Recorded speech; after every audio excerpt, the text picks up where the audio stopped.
Yeah, like I don't fit through this way. Look, I can't even go through. But then Oh, open it the yeah. other way. Huh. Oh, I still can't go through. That's weird. I don't know. It's so bugged. Yeah. This is so many stems, Hannah. You've been cooking. I've been cooking, It looks but great. it's nice.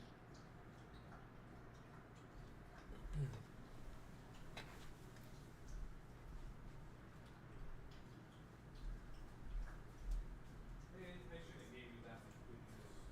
You ate all the food that fast. What are you doing there?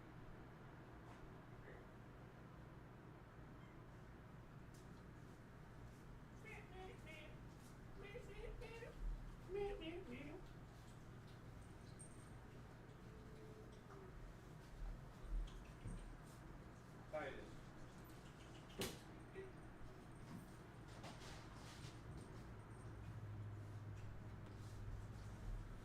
Come on. Get up here. Get. Oh God, don't give me that. Oh, don't give me that.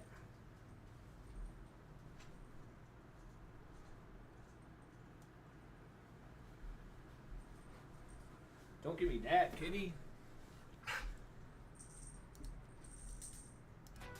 What do you want?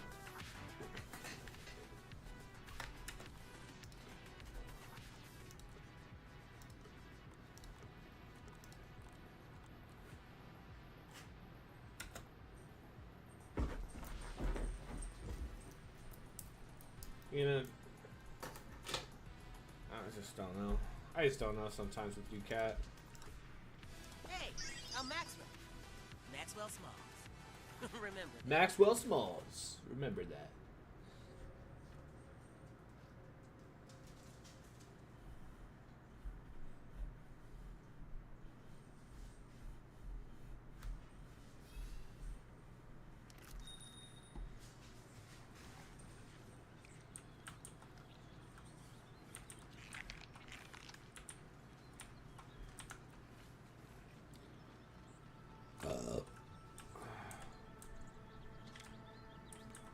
Hell yeah.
I don't care about these.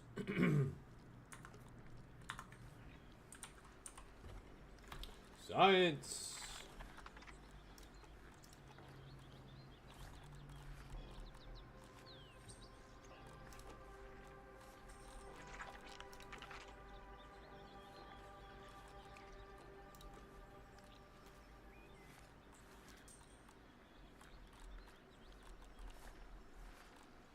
Got a lot of level 2 stuff.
of the bug world.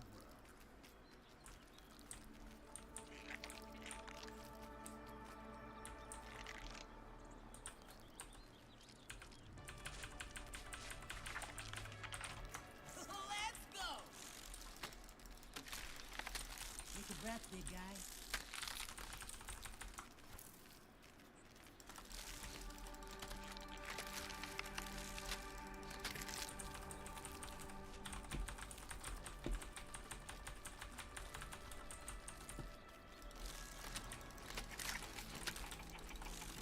Yeah, boy. Slam it.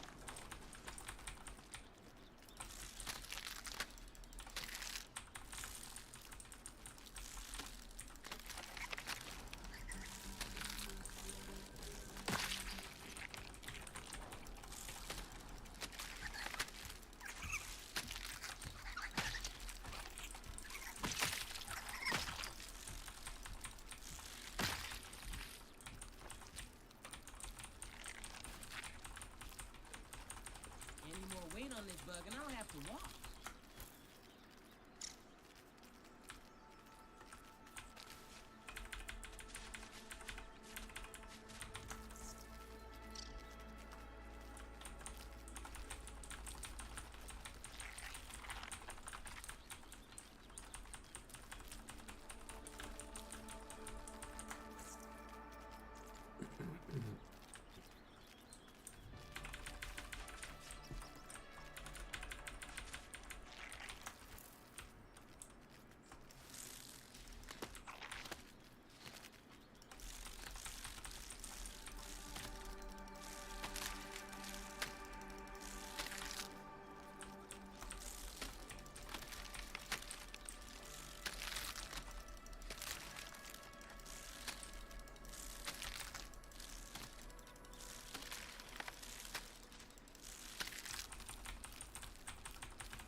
Yeah.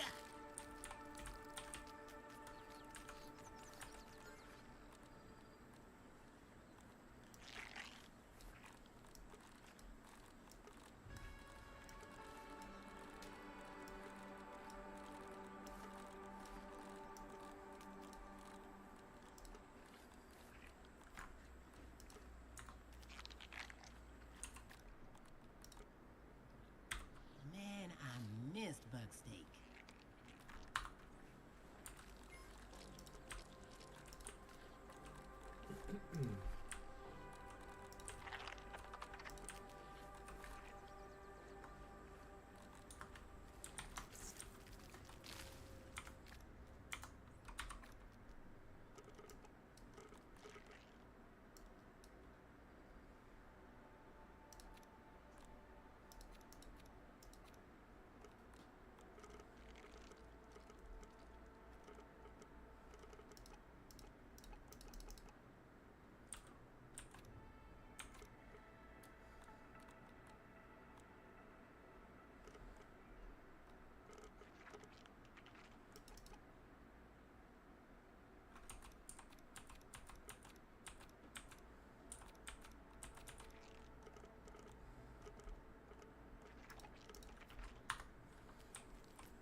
to them.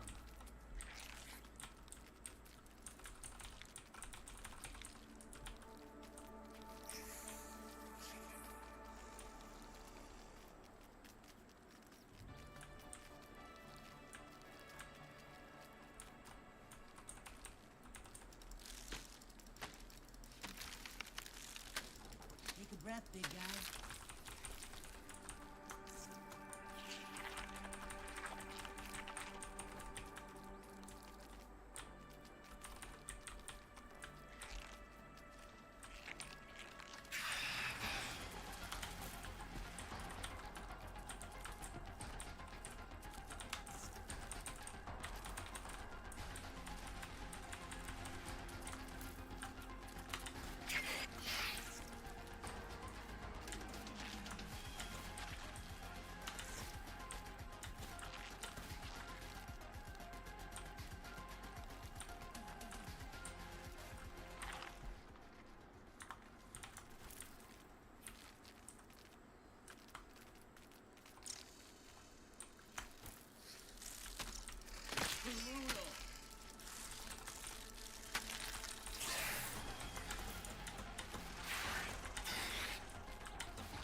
Science?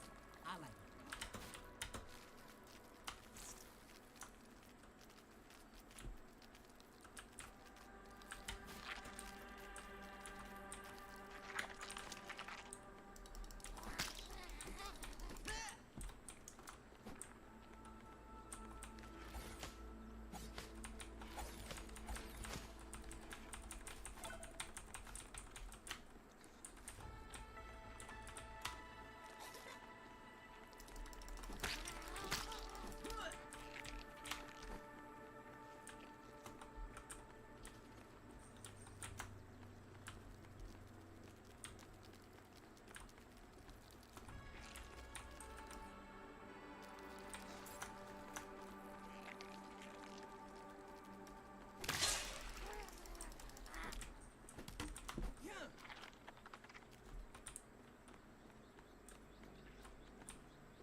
it on me.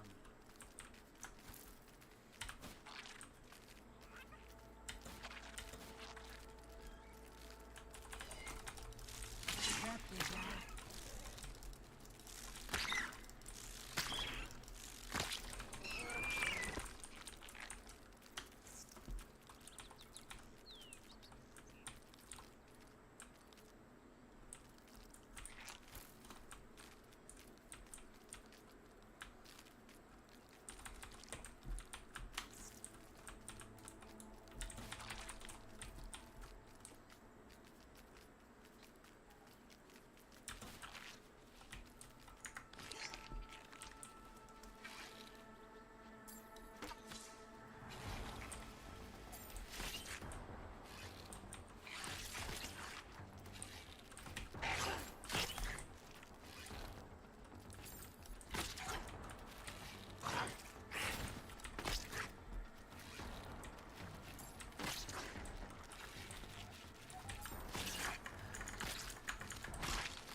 Come on.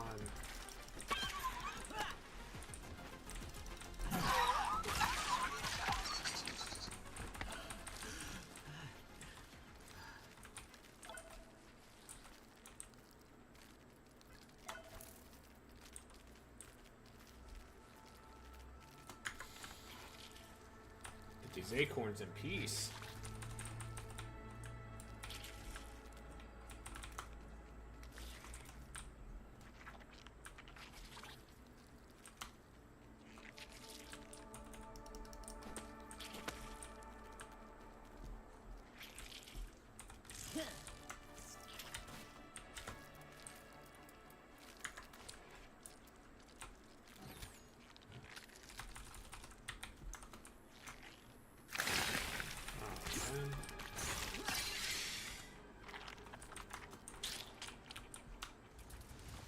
Just looking. Okay.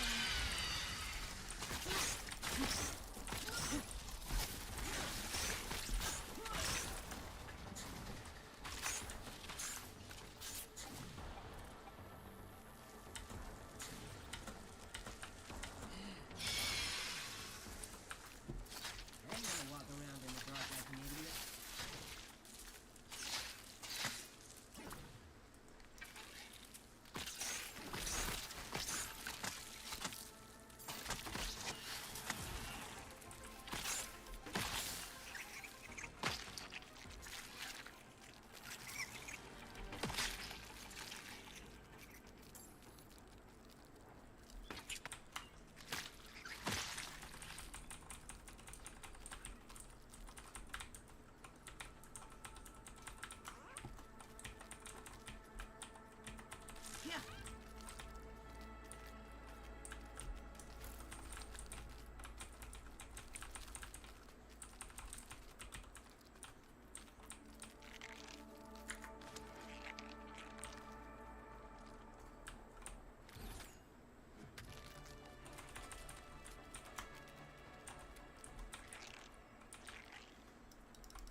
looks good on me.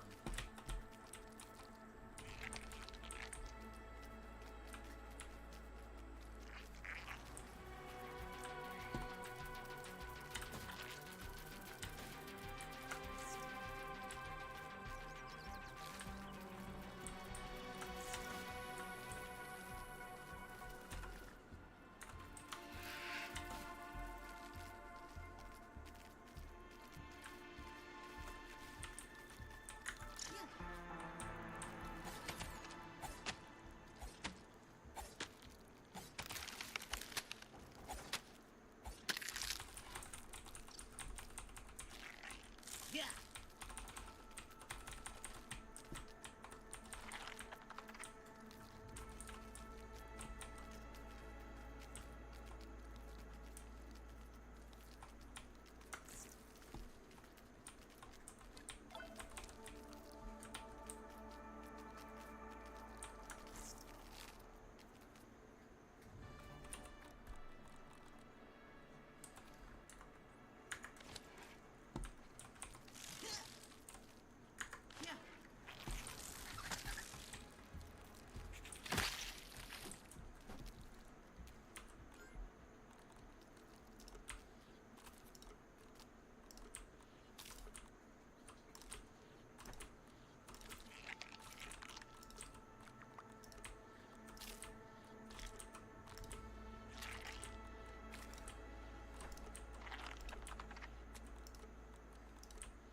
It's better when you hunt it yourself. Yeah. Yeah.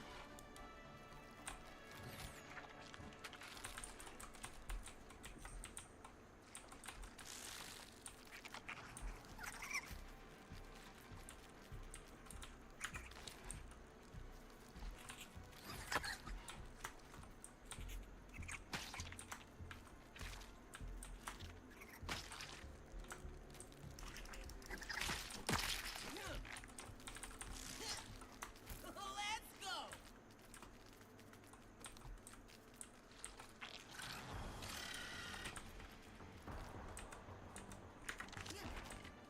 Just looking.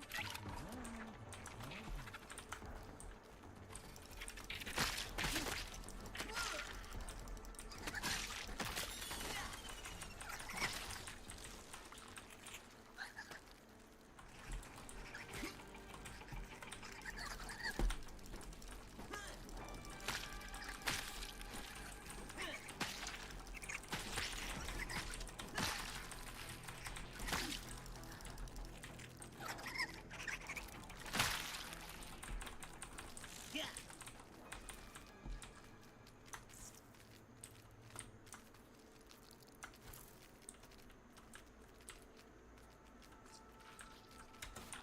That's fresh.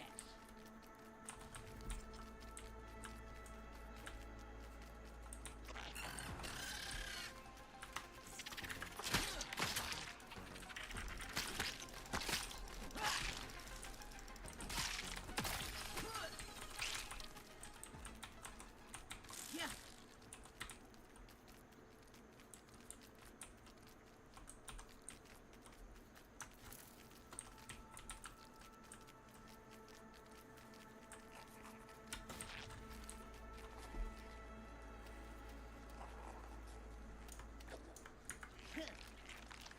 Just looking, I promise.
master of the bubble.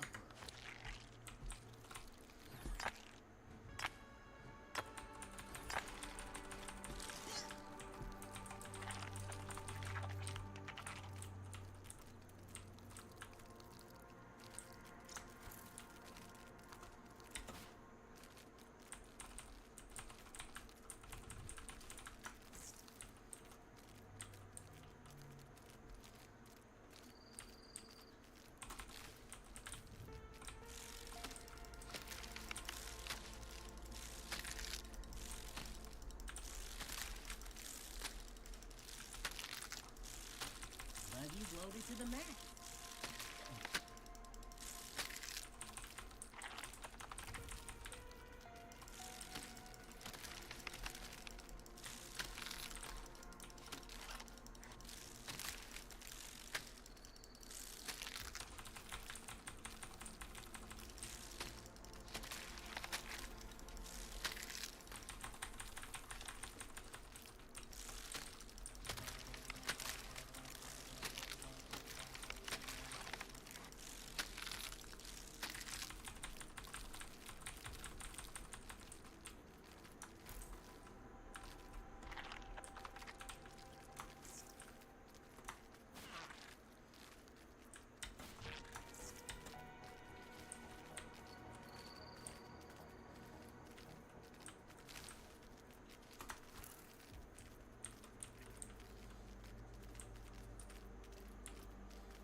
Butterfly boots.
Just looking, I promise.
Master of the bug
world. Oh, fuck yeah. Dew collector.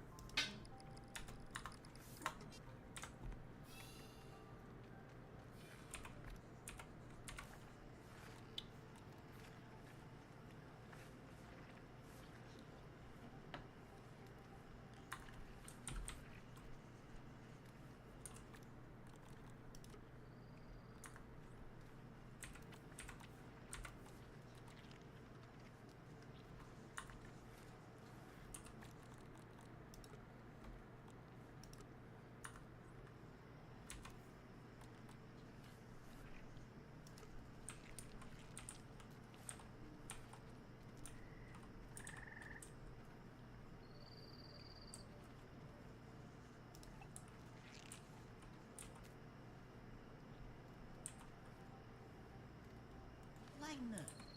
It ain't so bad.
barbecue right here.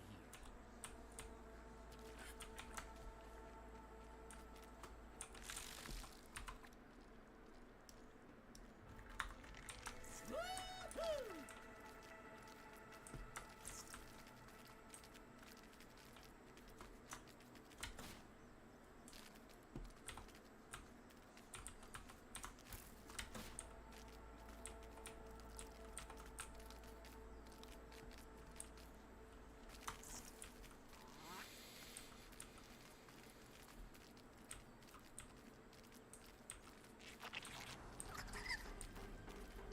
Come on, keep going.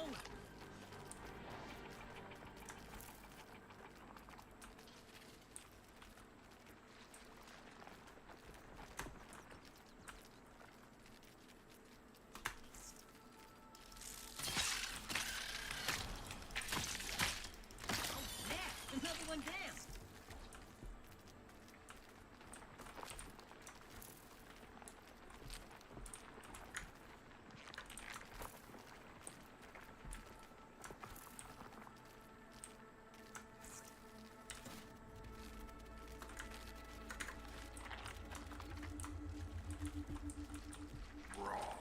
Science!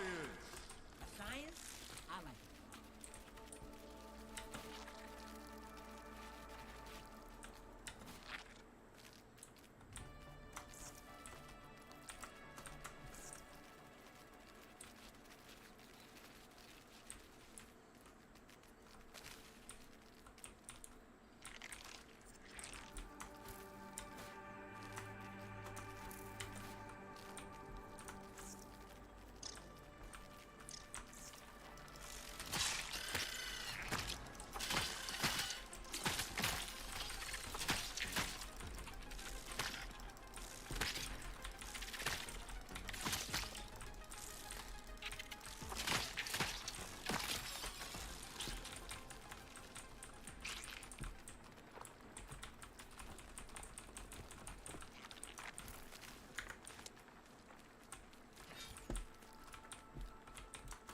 Huh.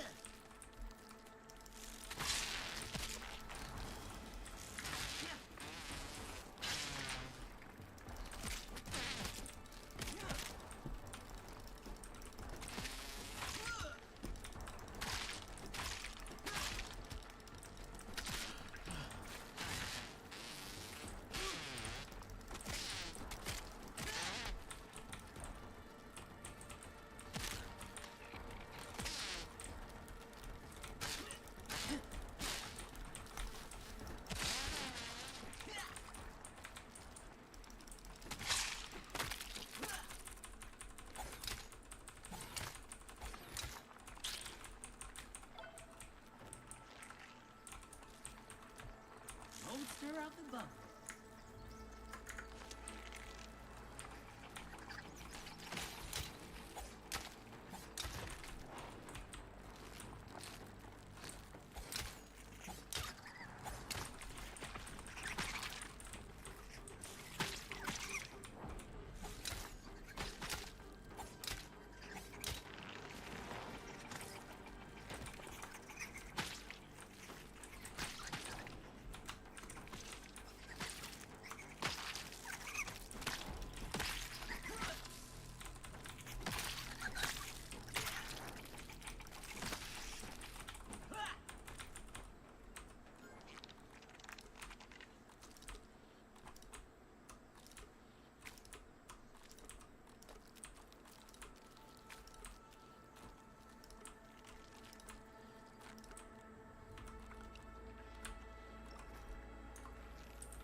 Yeah.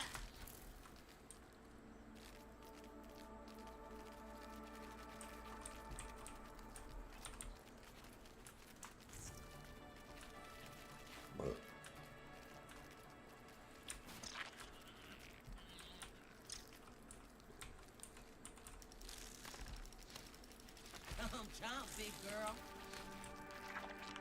Yeah. Yeah.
order last week?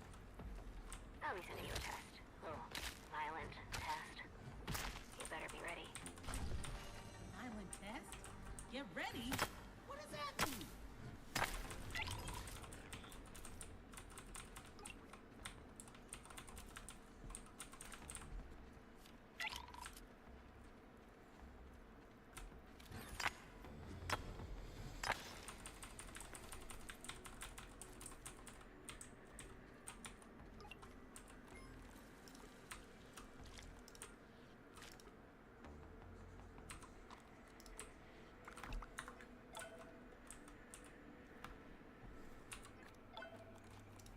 I ain't gonna walk around in the dark like an idiot.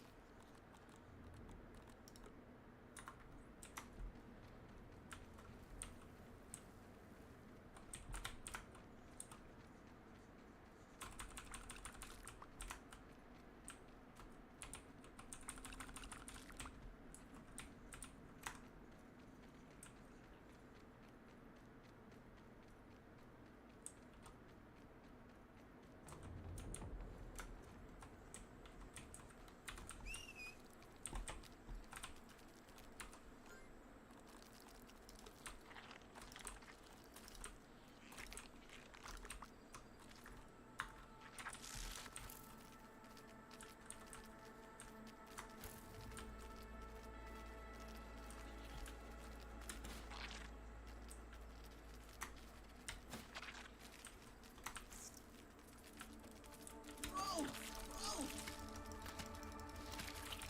Bloody gonna go to the party.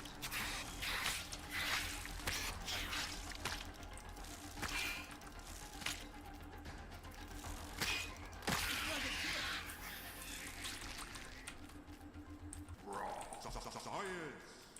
Oh, yeah, the good stuff.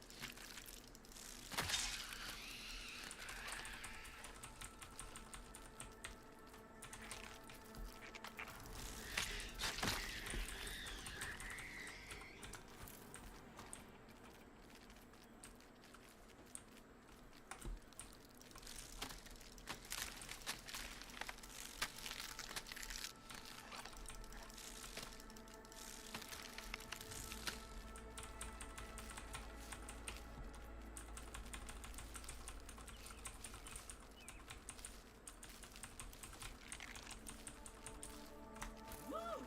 My heart is pumping.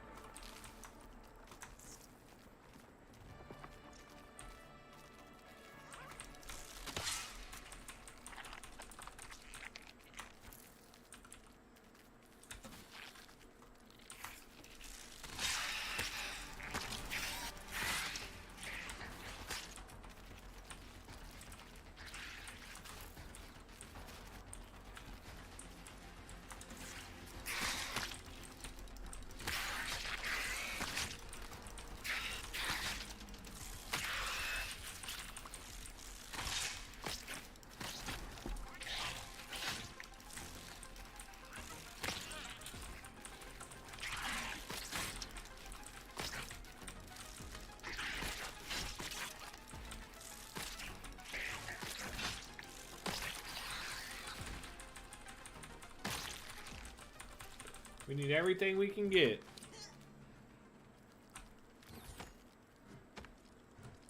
Oh, it needs an upgrade. That looks good on me.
Buggy gotta work on the funny.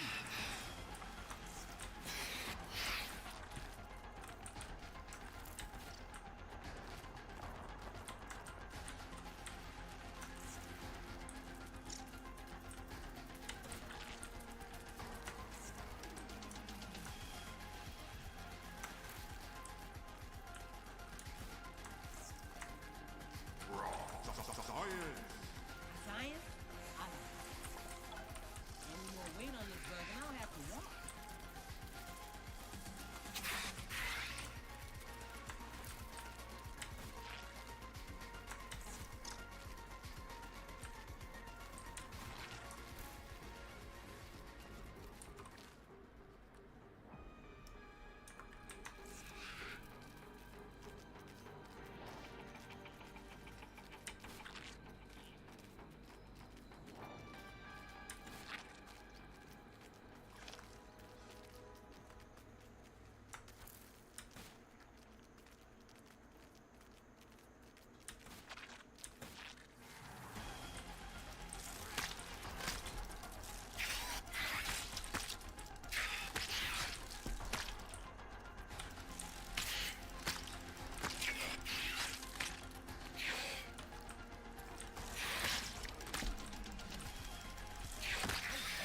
Another one down.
We can bottle that up and make a killing.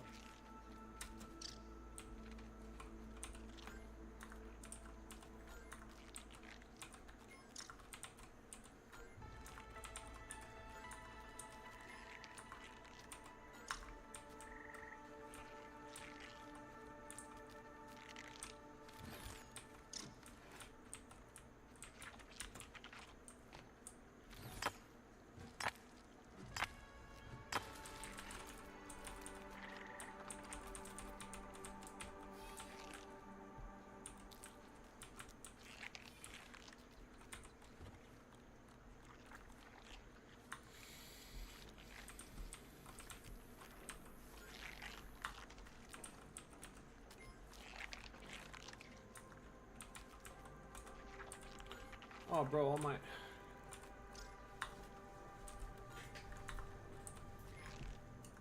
Where the fuck?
good on you. Yeah. I ain't gonna walk around in the dark like an idiot.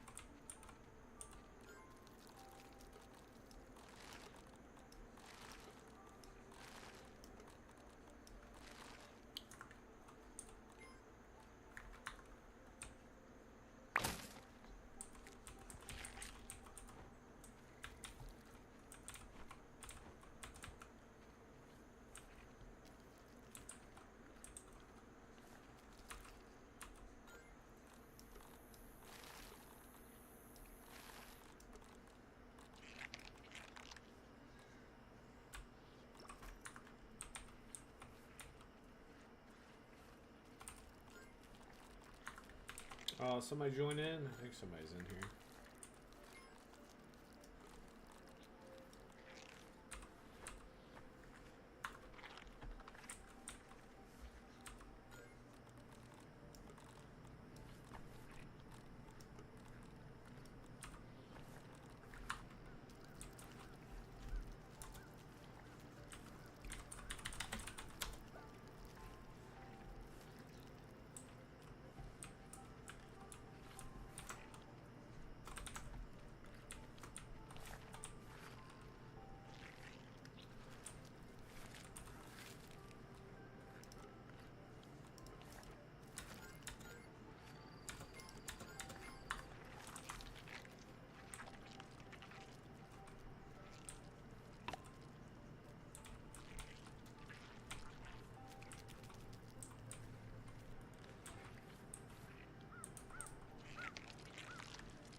A taste of nature.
everything you learned in the yard. Let's see how good you really are.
Bro, are you serious? A crash already?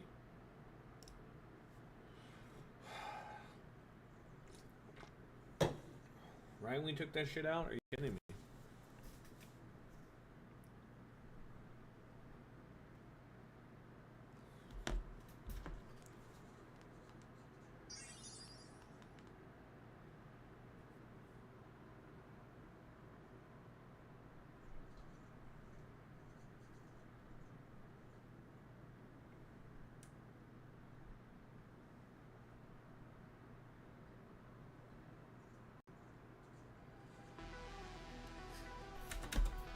See how far back we are.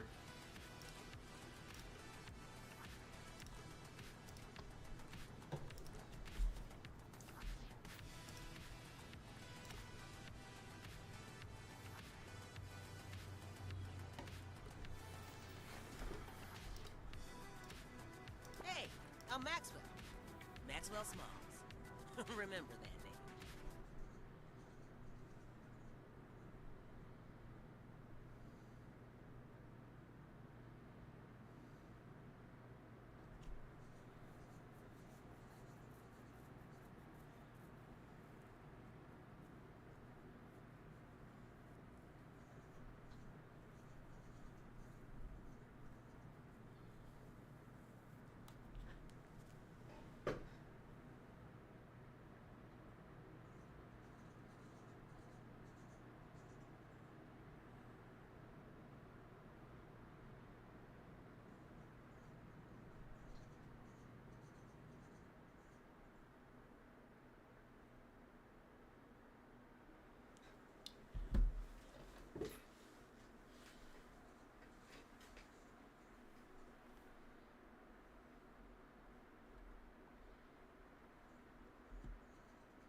Good.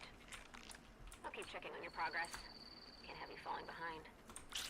My soldiers are just a radio signal away, so stay on your toes. There's nowhere you can go that I can't attack you. I have this place wired up way better than Ominent.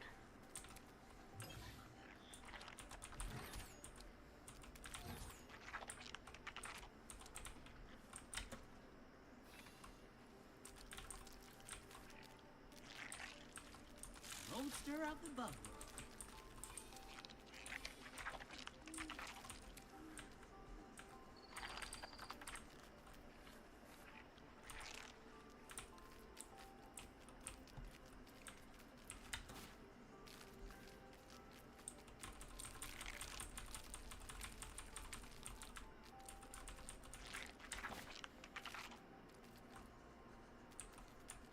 Give me a hand here, bud. Or a foot.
That's fresh.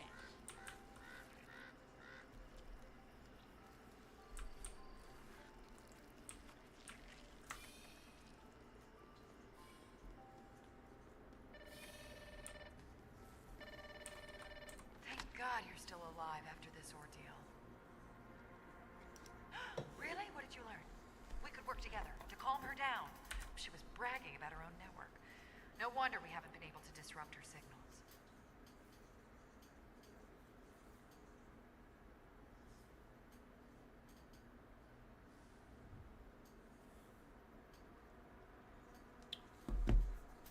Orc transmitters. She must have been planning this for a long time. And I say that purely speculatively. Smart people, they're often dangerous and insane. There was so much infighting in the taming program. You wouldn't believe how hard it is to get brilliant people to play nice. It's like high school. There was enough drama without also being driven out by some mysterious psycho. Excuse my language. Sorry. I'm by hacking into Scabby 2K. I like how you think. Oh, she wanted to yell. It's a 2-for-1, really. Because if we hack enough of these we've secured a few of them, but they were never activated. I'll download a hacking toolkit onto your Scabby 2. Unreleased features, don't ask. Oh my, did he? Well, he's a smart. All right, that's enough talking. Now go hack those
Take your best shot, Buzz.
God, that's wreck as hell.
Monster of the bug world.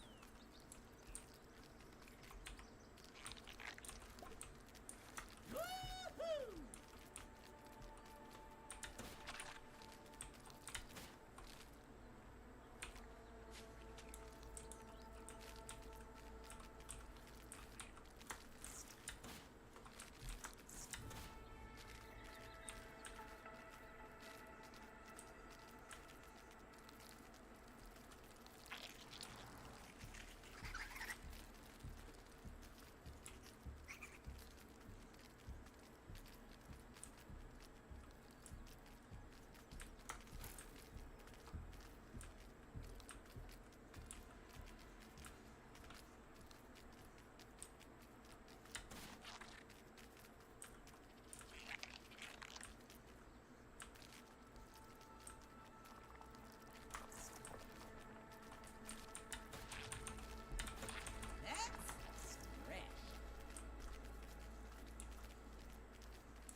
Buggy out of gas.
That's annoying.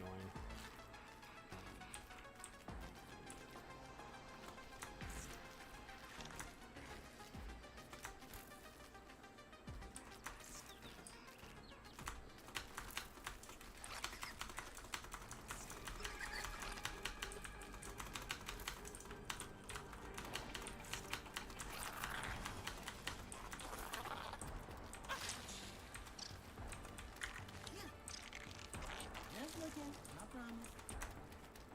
Yeah.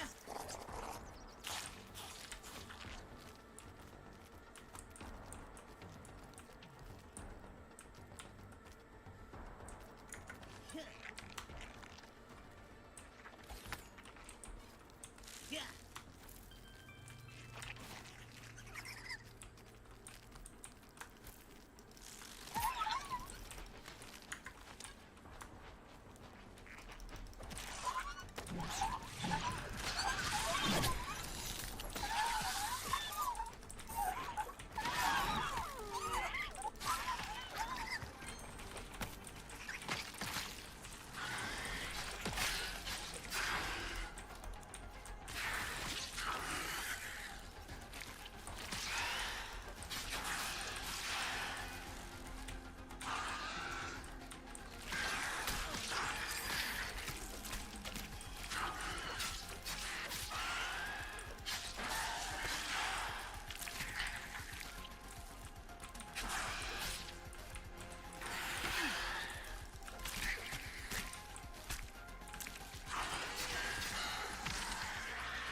It looks good on me.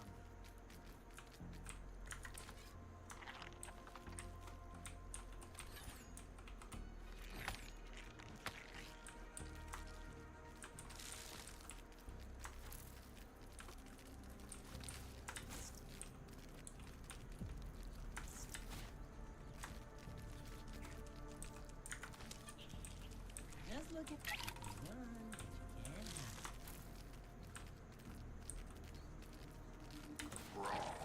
Science!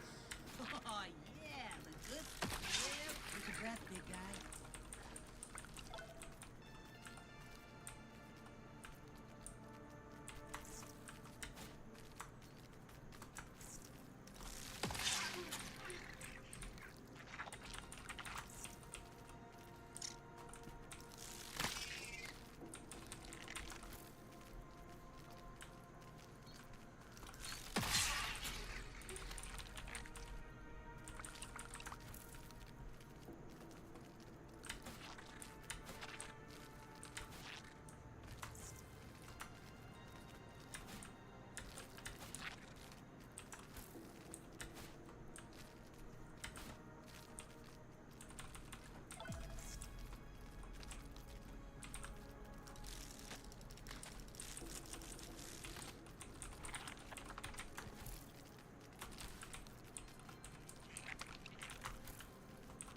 Looks good on.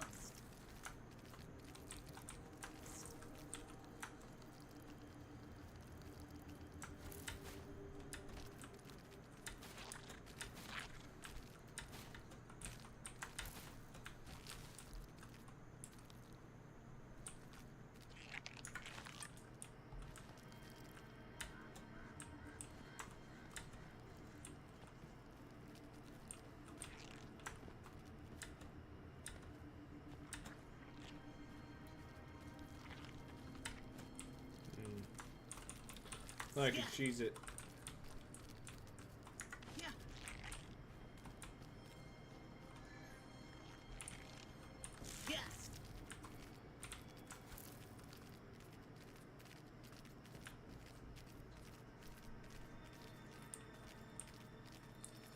Buggy gotta work on that party.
up.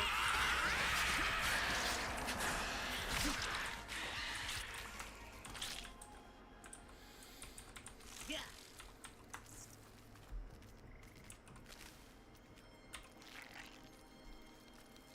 Yo.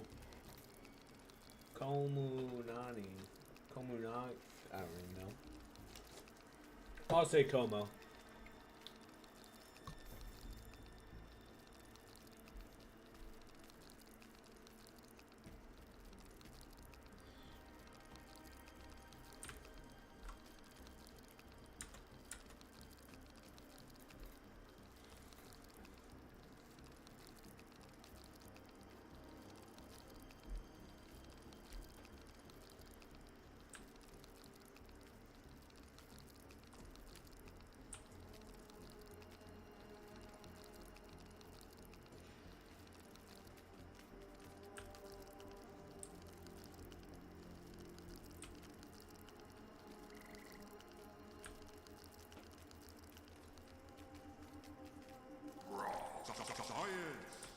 Oh yeah, the good stuff.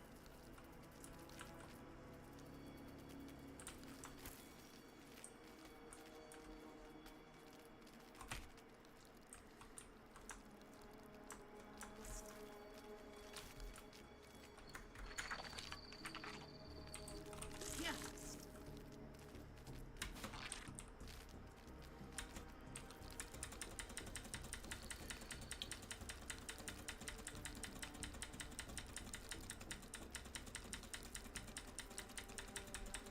I need pine, so.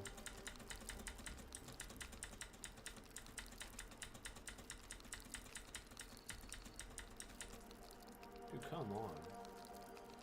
I want that bee.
Older than a Monday crowd.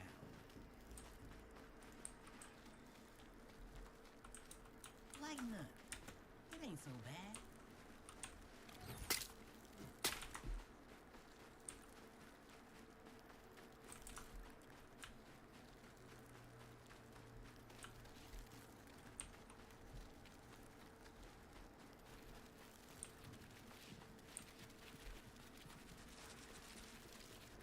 Don't stir out the bubble.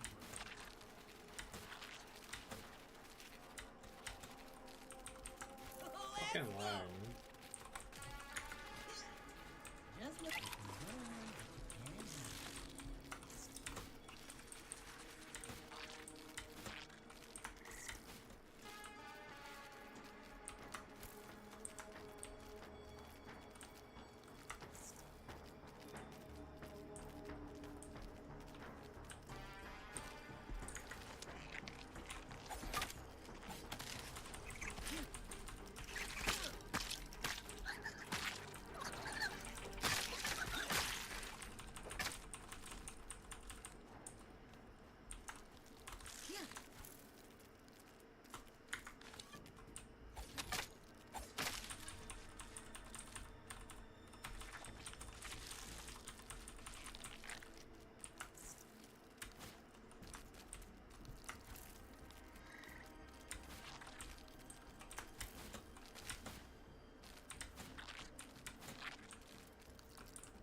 Oh, yeah, the good stuff.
That looks good on.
Go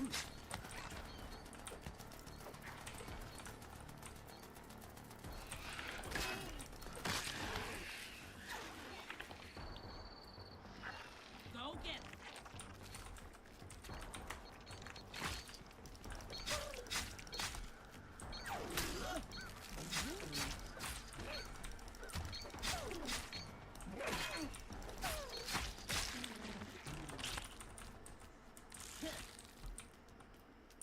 Woo! My heart is pumping.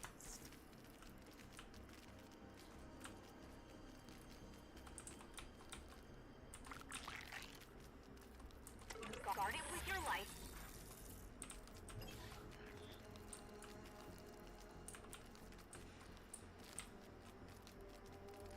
Yeah.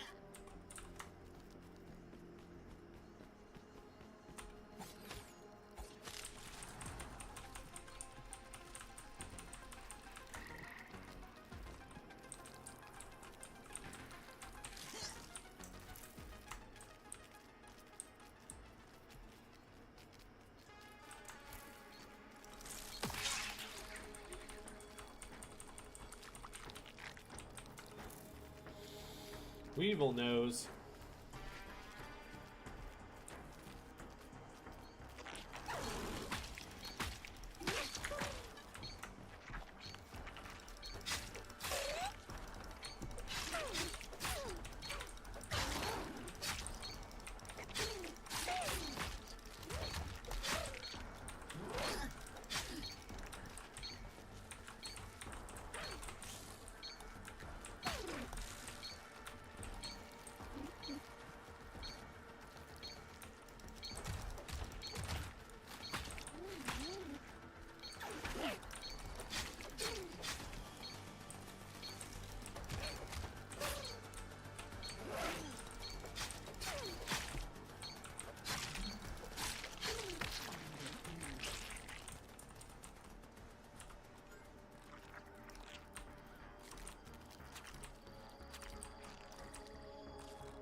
That looks good on me.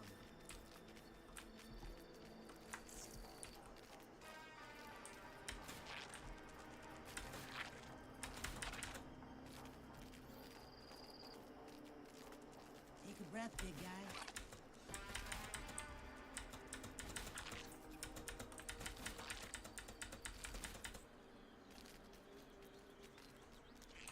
Team Gamma on patrol.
breath, big guy.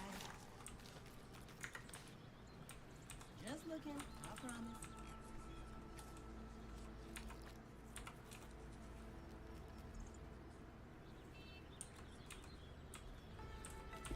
Yeah.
I hear a spider sleeping.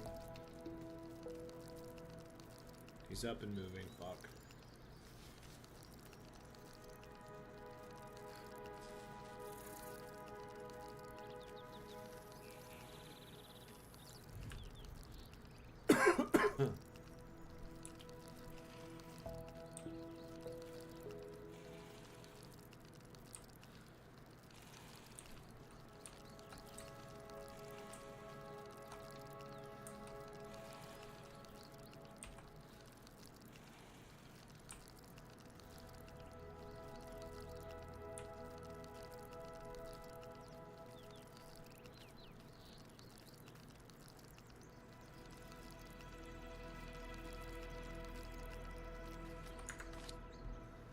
Just looking, I promise.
Looks good on me.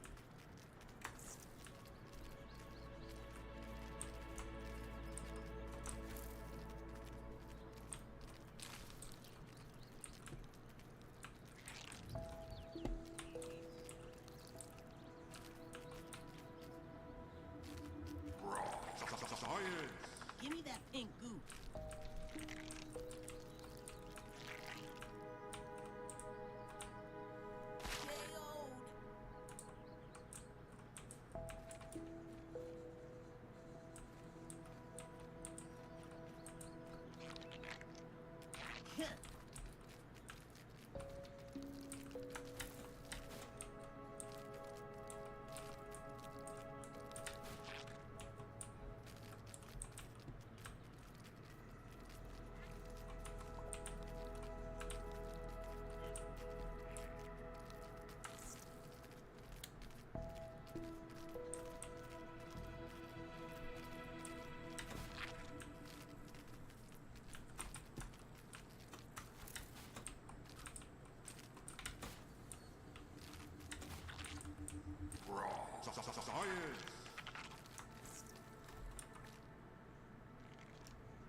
like you gotta work on your cardio.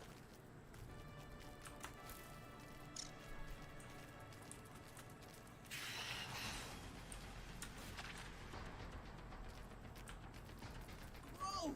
Gross!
Fuck.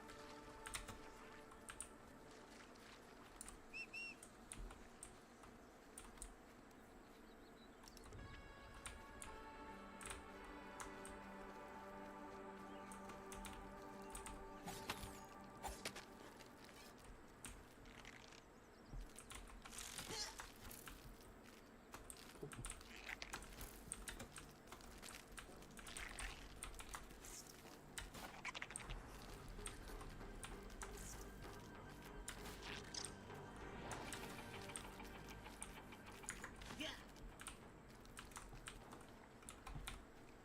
Yeah.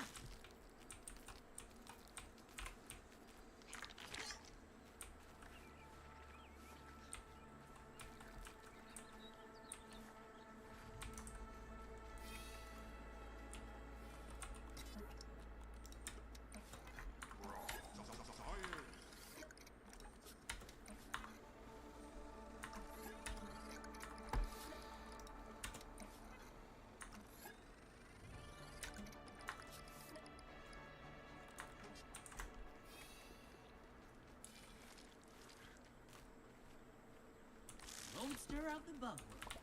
Woo! My heart is no bug.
There's no way.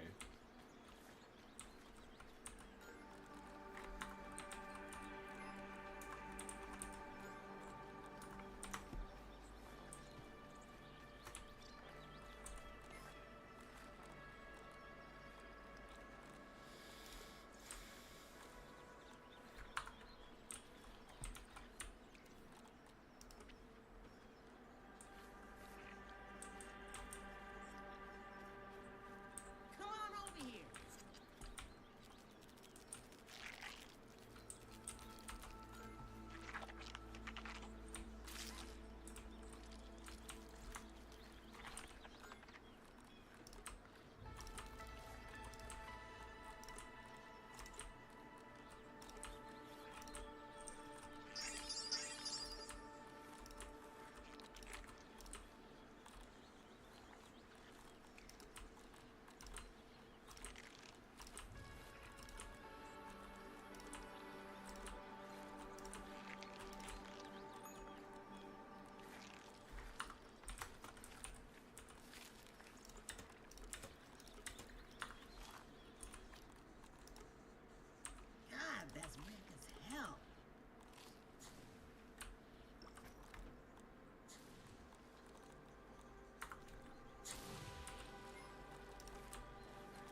Get away with my stuff.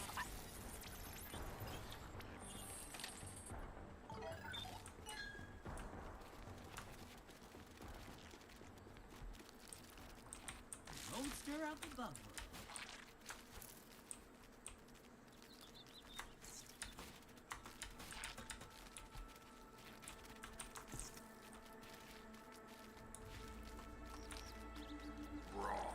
Science!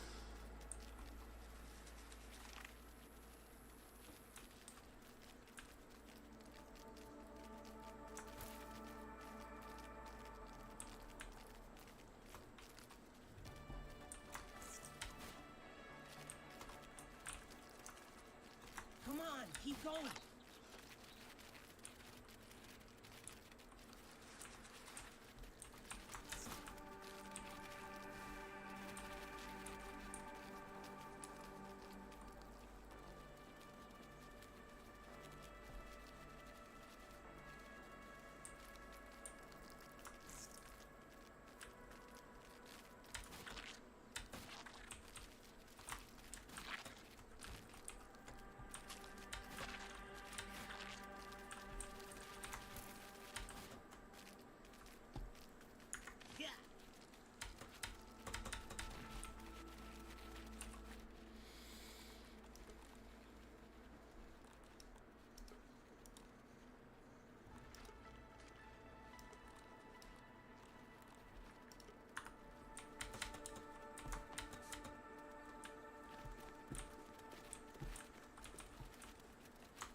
master of the bug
world. Oh, yeah, the good buggy gotta work on cardio.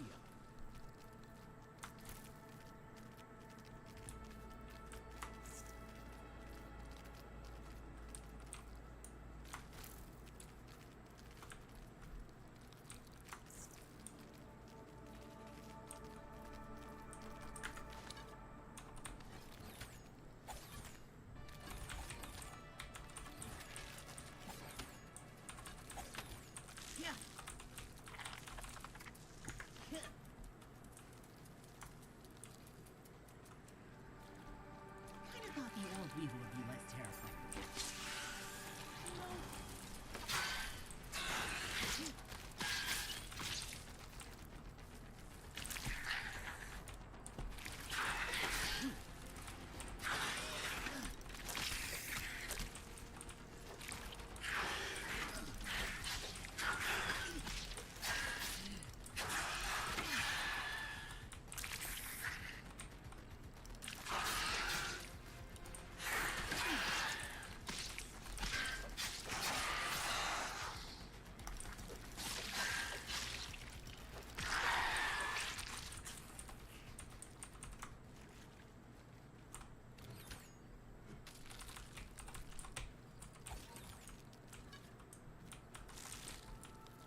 I think we got what we needed.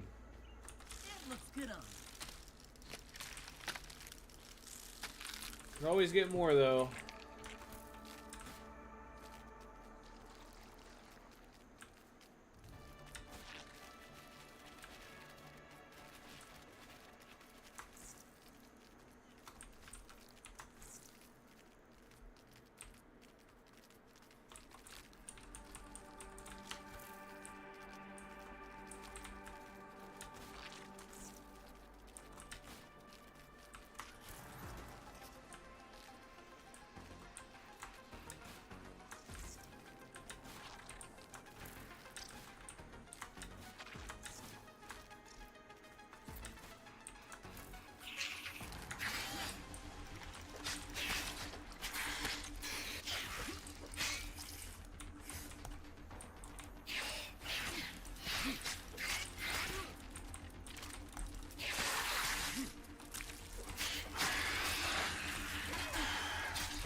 Give me that pink goo.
Yeah.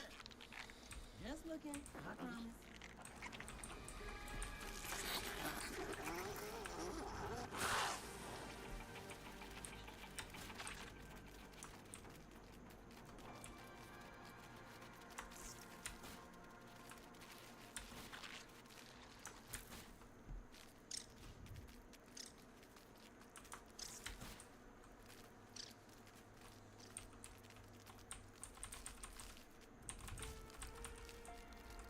Yeah.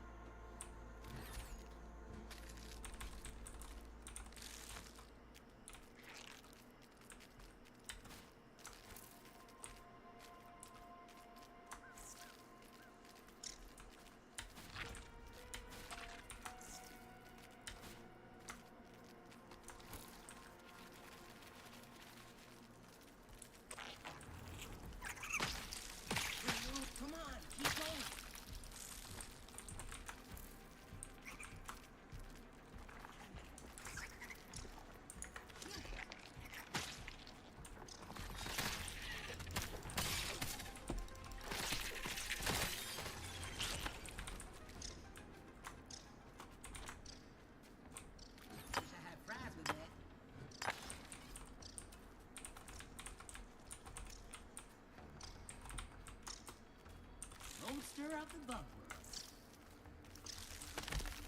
But you can do it at home. Rare. Science!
Nasty stuff.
Science!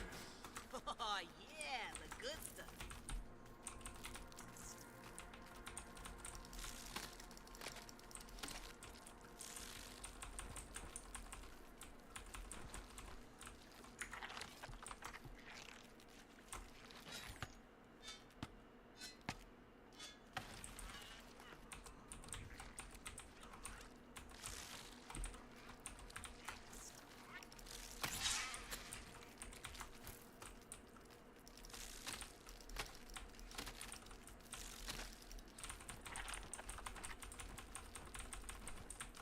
Nope.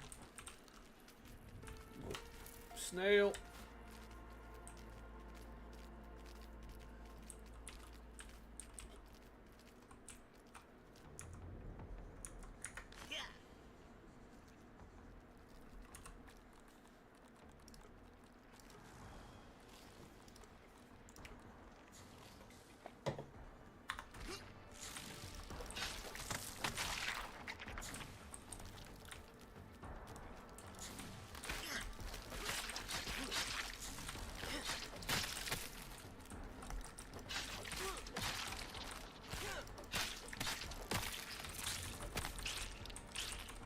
Lighten up. It ain't so bad. Look at you. Look at you.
Butt World.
Science!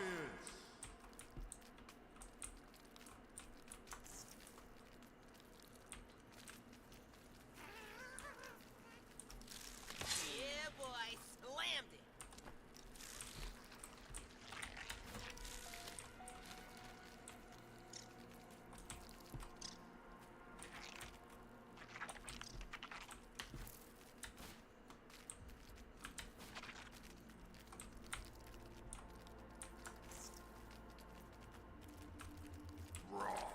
Science!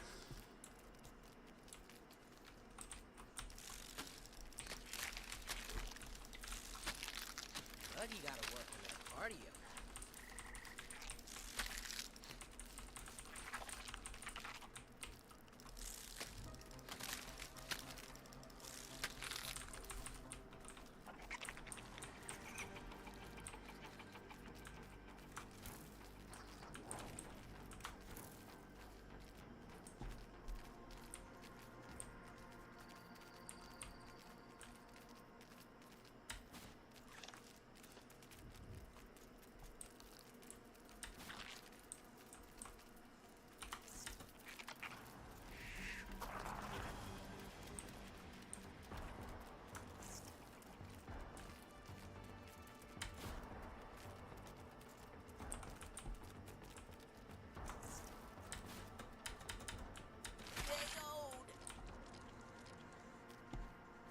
Bro doesn't know which way is up.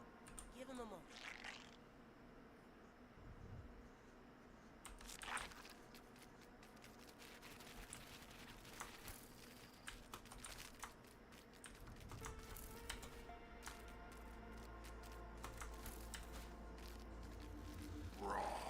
Science! Give me that pink food.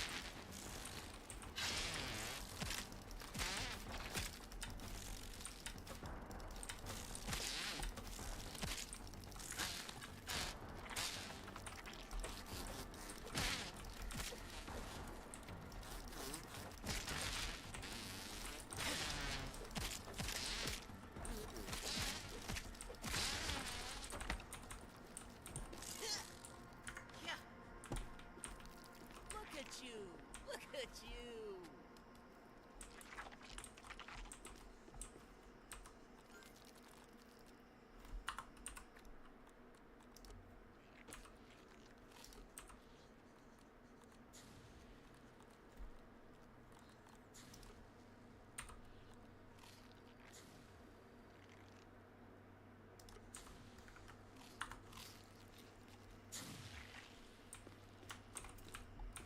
Yeah.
Boogie is the opposite of tip top right now.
Dude, come on.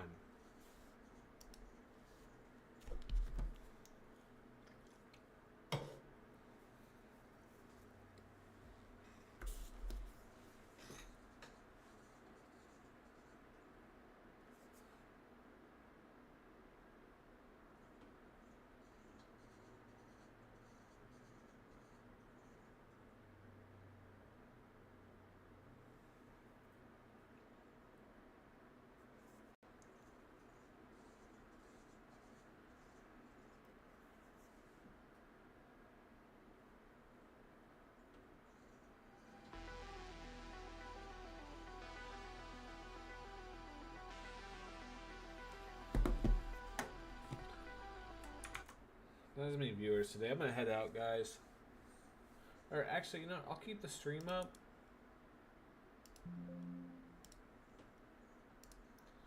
See if we can play something in the background, maybe.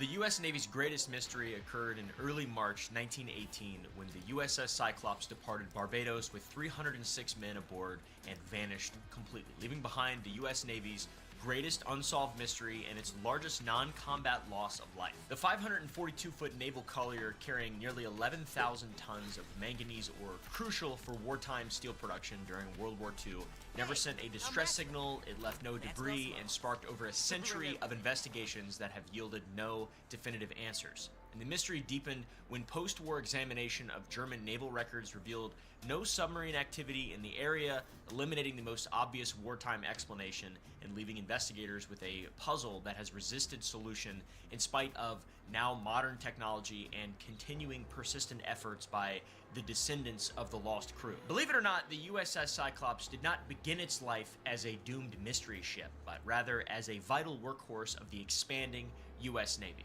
It was commissioned on May 7th, 1910 at William Cramp & Son Shipyard in Philadelphia, my favorite shipyard, and the massive collier represented the Navy's commitment to maintaining coal-powered fleets across global waters, the early 20th century. A collier, by the way, is a type of ship or someone who works with coal, a cargo ship that hauls coal. A collier is coal-related, and at 542 feet long with a 19,360-ton displacement, the Cyclops dwarfed most vessels of its era. It was gigantic, and it was designed specifically, like I said, to carry the enormous coal loads required by battleships and cruisers that were operating far from American ports. This thing was invaluable, carrying coal and maintaining the Navy's expanding presence in the Caribbean, Guantanamo Bay, Abu Ghraib, just kidding. All these areas required constant resupply, especially during wartime, which we entered in 1917. April 1917, that is when the United States of America entered World War I, and the conflict fundamentally transformed the role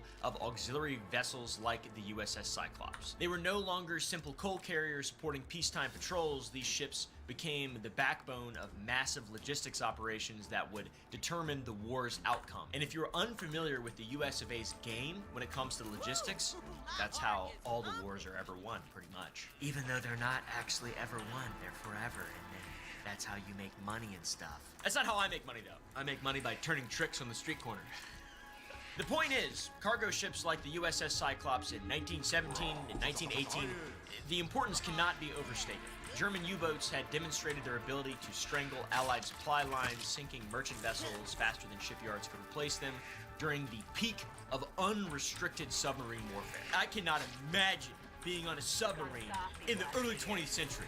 That had to be horrible. For perspective, the German people grew their U-boat fleet from 20 ships in 1914 to 140 by 1917. With those 140, they would sink 30% of the world's merchant vessels. What in the heck what a bunch of assholes. And then they did that shit again, dude, in another world war. So the Cyclops and her sister ships found themselves thrust into roles far beyond their original design.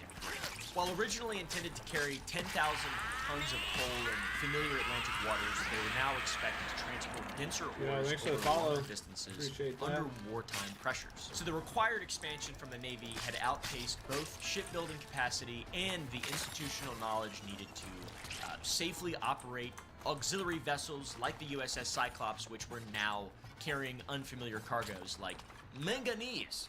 What kind of carbon is that? What kind of carbon is this? And so we get to the final journey of the USS Cyclops on January 9th, 1918, departing Norfolk, Virginia with 9,960 tons of coal bound for British warships operating in Brazilian waters. The cycloptic ship arrived without incident to Rio de Janeiro, Brazil, delivering its coal before loading up nearly 11,000 tons of manganese ore, desperately needed to bolster American wartime steel production. So if you pair that hefty load of manganese with the nearly 4,000 tons of water in the ship's hull, the ship sat in the water well above the Plimsoll line, which marks safe loading levels. So the Cyclops embarks on a seemingly perilous journey now because of the weight of cargo. On March 3rd, 1918, the overloaded USS Cyclops made an unscheduled stop in Barbados, which was a decision that would provide the last reliable intelligence about the ship's condition and the crew. And the next day, March 4th, the Cyclops set off again for its final leg,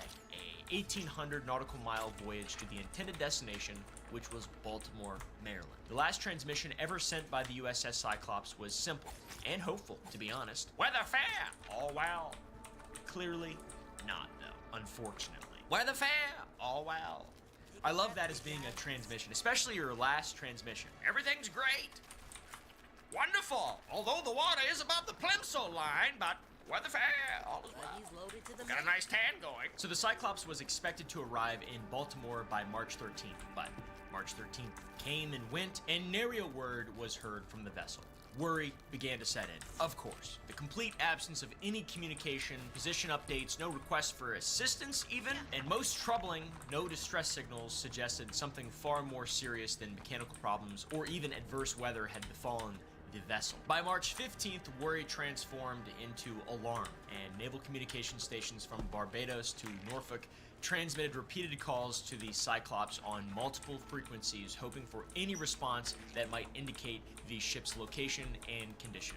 There was complete silence. There were, of course, attempts to locate the ship. The Navy launched a frantic search with destroyers that combed the ocean, but not a single piece of debris was found from the Cyclops. So what could have possibly happened? Perhaps a German U-boat sunk it, or it had been felled by a storm, or crashed somewhere and damaged equipment prevented a call for assistance, but the searches turned up absolutely nothing, and over 300 souls were unaccounted for. People with lives, families back home that wanted answers. President at the time, Woodrow Wilson, made a statement regarding the disappearance, and it is a statement of inadequacy. He said, "Only God and the sea know what happened to the great ship." And he probably said, "Yeah, see," right after that, because people were weird back then. Then newspapers revealed the disappearance to all of America, who shared in the feeling of loss that these young men on the ship had certainly died.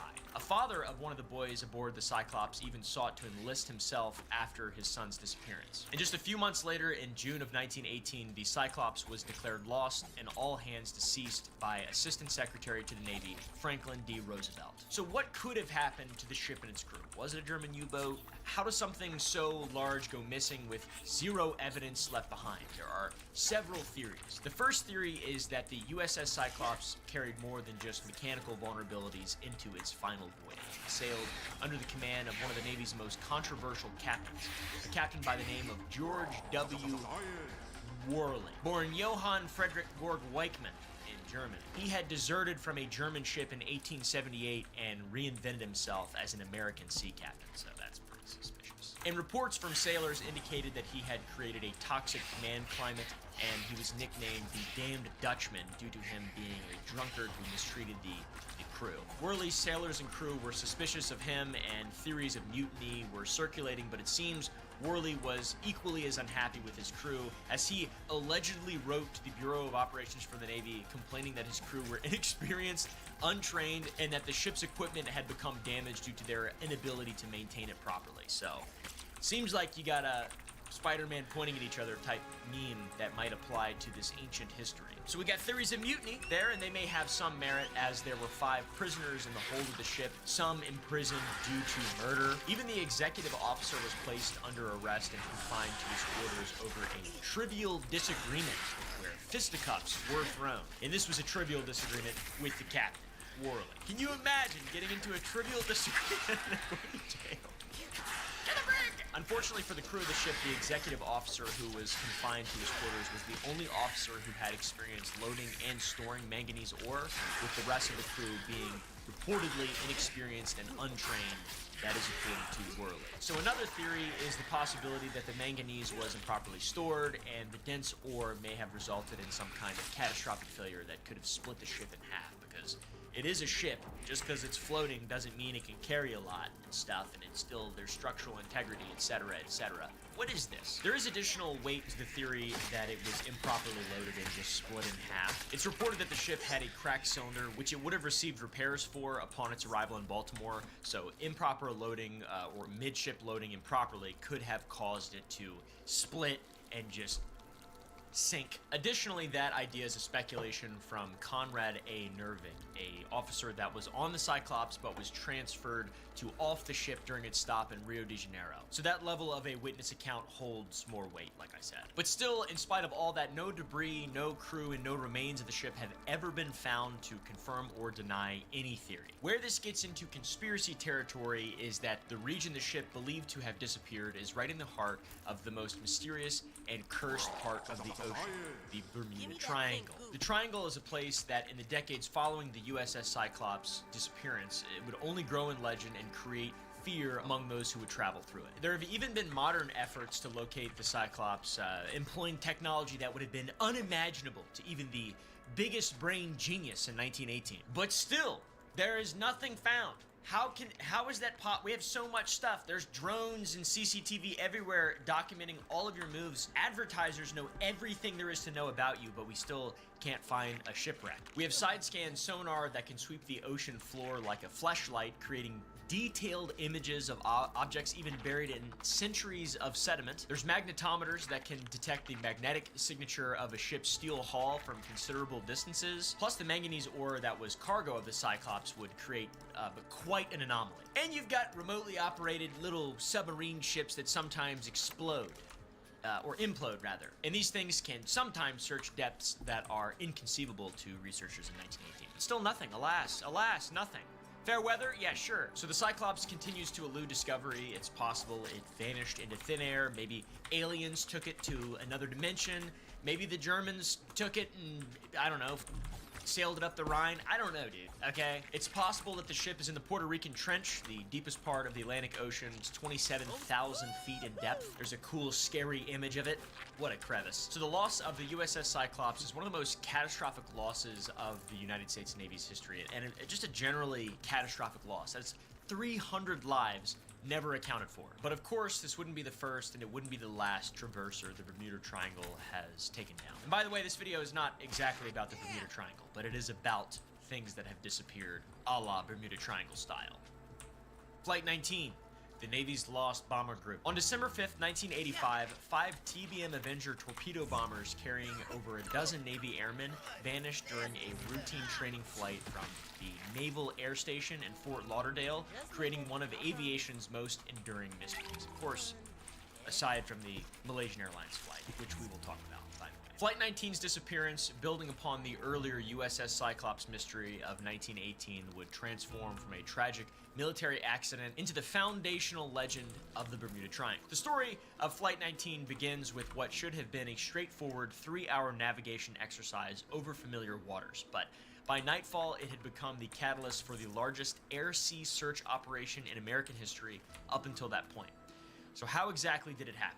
Well, Naval Air Station Fort Lauderdale emerged from the swamps of South Florida in 1942. It was built atop the former Merle Fogg civilian airfield to meet the urgent training needs of World War II. And by December of 1945, the war was won, but demobilization had not yet completed. The base continued its dangerous work of transforming raw pilots into skilled naval aviators capable of navigating vast expanses of open ocean. The base specialized in training crews for the Grumman TBM Avenger, a formidable torpedo bomber that had proven its worth in the Pacific campaign of World War II against the Japanese. These aircraft, powered by Wright R2600 twin cyclone engines producing 1900 horsepower with a max speed of 276 miles per hour, could cruise at 145 miles per hour, the fastest I've ever been in a GTR, with a range of 1,000 miles. Very impressive pieces of flying machines. Show that to the Wright brothers. Yeah! Specifications like that should have made the planned 320-mile training route a routine exercise. It's a consistency among all these unsolved mysteries. Should have been easy, should have been routine, should have been bada bing, bada bing. But each Avenger carried sophisticated navigation equipment for its time, including iPhones, gyroscopic compasses, radio compasses for homing, and IFF transponders for position identification, not iPhones. Training at Fort Lauderdale was acknowledged as difficult and dangerous, with overwater navigation presenting some fairly unique challenges. And training during this era in general was almost just as dangerous as actual combat. Great Britain lost 8,000 aviators in training accidents, and America lost over 13,000 aviators to training accidents. So, very dangerous. So the weather, the day of the exercise, wasn't anything of particular note or worry. There were some scattered showers, but visibility and wind speeds were typical for a training exercise like the one Flight 19 was about to embark on. But what wasn't typical was the late arrival of the instructor pilot assigned to lead the mission.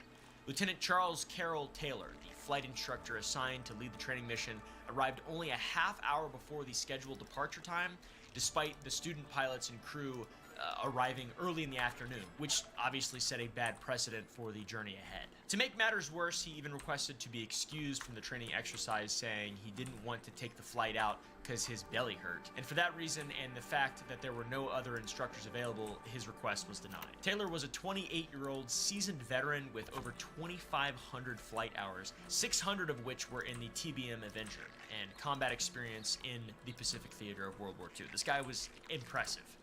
When his belly hurt, I'm sure it hurt. He was also a former member of Torpedo Squadron 7, where he transitioned to the TBM Avenger and deployed with the USS Hancock before returning to the United States for training command. But in spite of his extensive experience, also casting a shadow on his flight record and his training mission in particular were 3 other occasions he'd become lost, even ditching his plane at sea twice. This fella seemed to have a terrible sense of navigation. The 5 TBM Avengers finally departed at 1410, nearly 30 minutes behind their deadline. And additionally, all 5 aircraft were missing their clocks, which were commonly stolen by aviators as souvenirs to celebrate during peacetime. But the pilots were also supposed to wear watches, so the missing clocks were not considered a no-go. But that is important to note. There were missing instruments on the planes. Flight 19's roster included a mix of experience levels between all 5 3-man crews. FT-28 flight leader pilot Lieutenant Charles Carroll Taylor, the flight instructor with a rotten belly. Crew was gunner George Francis Devlin, and the radio man was Walter Reed Parpart Jr. FT-36 had Captain Edward Joseph Powers, with crew gunner Sergeant Howell Orrin Thompson and radio man Sergeant George Richard Peonesa. FT-3 had pilot Ensign Joseph Tipton Bossy and crew gunner Herman Arthur Thelander and radio man Bert E. Ballack. FT-117 had the Master Chief. Just kidding. The pilot was Captain George William Stivers Jr., the crew were Gunner Sergeant Robert Francis Gallivan, and the radio man was Private Robert Peter Grubel. Then finally, FT-81 was Second Lieutenant Forrest James Gerber, and the crew was Private First Class William Lightfoot with the radio man Corporal Alan Costner, who was excused from the exercise and lived to be almost 98. He died a couple years ago in 2021. Phantom tax, I guess. The first 90 minutes of the flight proceeded as normal. The aircraft successfully reached Hen and Chicken Shoals for their bombing practice, then made a quick detour to a Burger King with their student pilots returning to the shoals to drop their ordnance on target. They continued east as planned, then turned north for the second leg of their triangular route, and it was here, somewhere over the Bahamas, that Lieutenant Taylor's spatial orientation began to fail catastrophically. His belly hurt super bad at this point. And at the same time Flight 19 was in the air, so was another senior flight instructor, Lieutenant Robert F. Cox, under the call sign FT-74.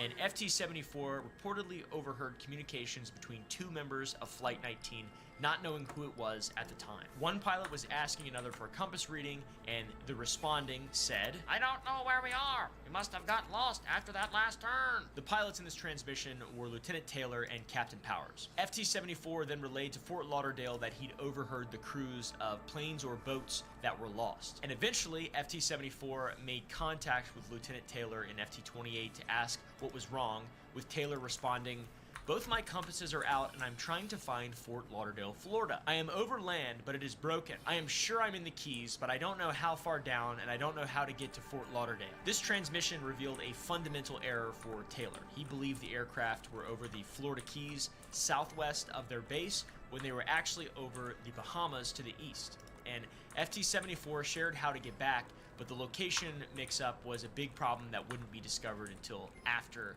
all of this happened. Lieutenant Taylor asked if Flight 19 was on radar, and FT-74 asked if their IFF, their Identification Friend or Foe, one of their instruments was switched on, but it was not. That would have helped with radar. The situation deteriorated rapidly as ground stations attempted to assist this lost flight. Air Sea Rescue Task Unit 4 was monitoring communications from the Port Everglades. Naval Air Station Miami was trying to get a fix on Flight 19. Merchant ships were notified, and the Coast Guard were ready to dispatch.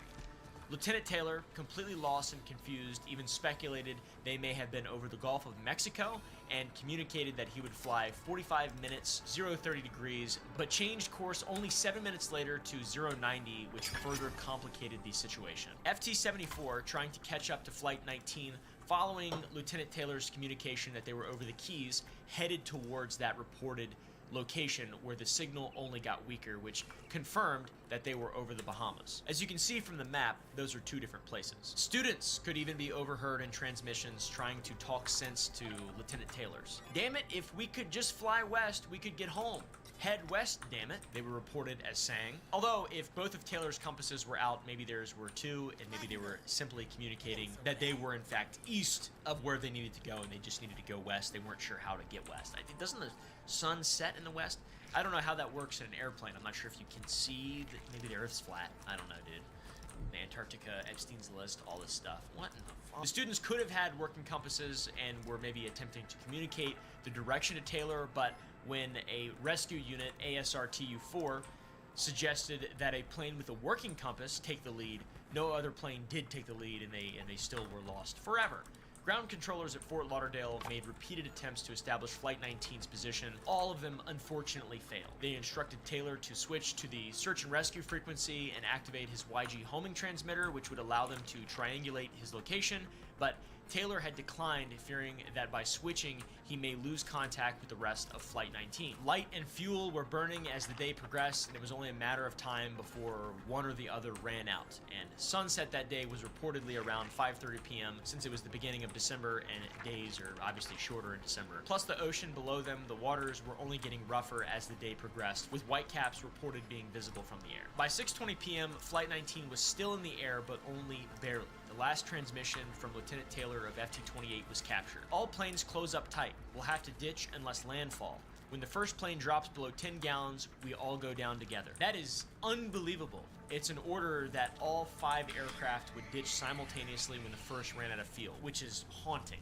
It's very haunting and reflects military cohesion and a tragic level of inevitability. And ditching a TBM Avenger in calm seas was dangerous, but this was obviously far from that. Attempting to ditch at night in stormy waters with a heavy swell in a plane with a tendency to nose over on water impact made this almost certainly fatal to the crews of Flight 19. Additionally, the Avengers of Flight 19 had taken off with enough fuel for 5 hours of flight time, which they were eating into by this point. And by 6:20, they had been airborne for over 4 hours, and after 6:20, only occasional carrier wave signals were detected from Flight 19, which grew progressively weaker until they faded entirely.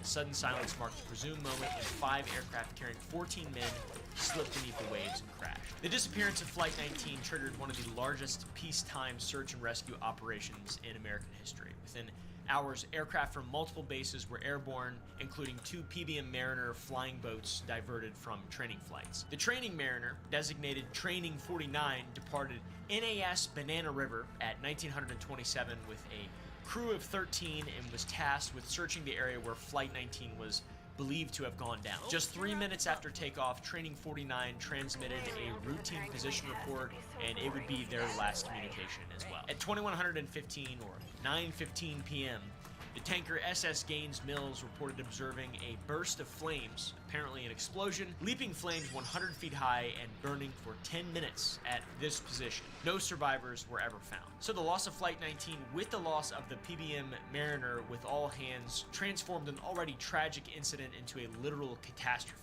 The 13 additional deaths brought the day's toll to 27 lost aviators. The search effort over the following 5 days dramatically expanded and eventually encompassed 250 to 300,000 square miles of ocean, land, and swamp, thanks to the crews of nearly 300 planes and boats. But despite all of that, despite this unprecedented effort, the largest air-sea search in Florida history, not a single piece of wreckage from Flight 19 was ever conclusively identified.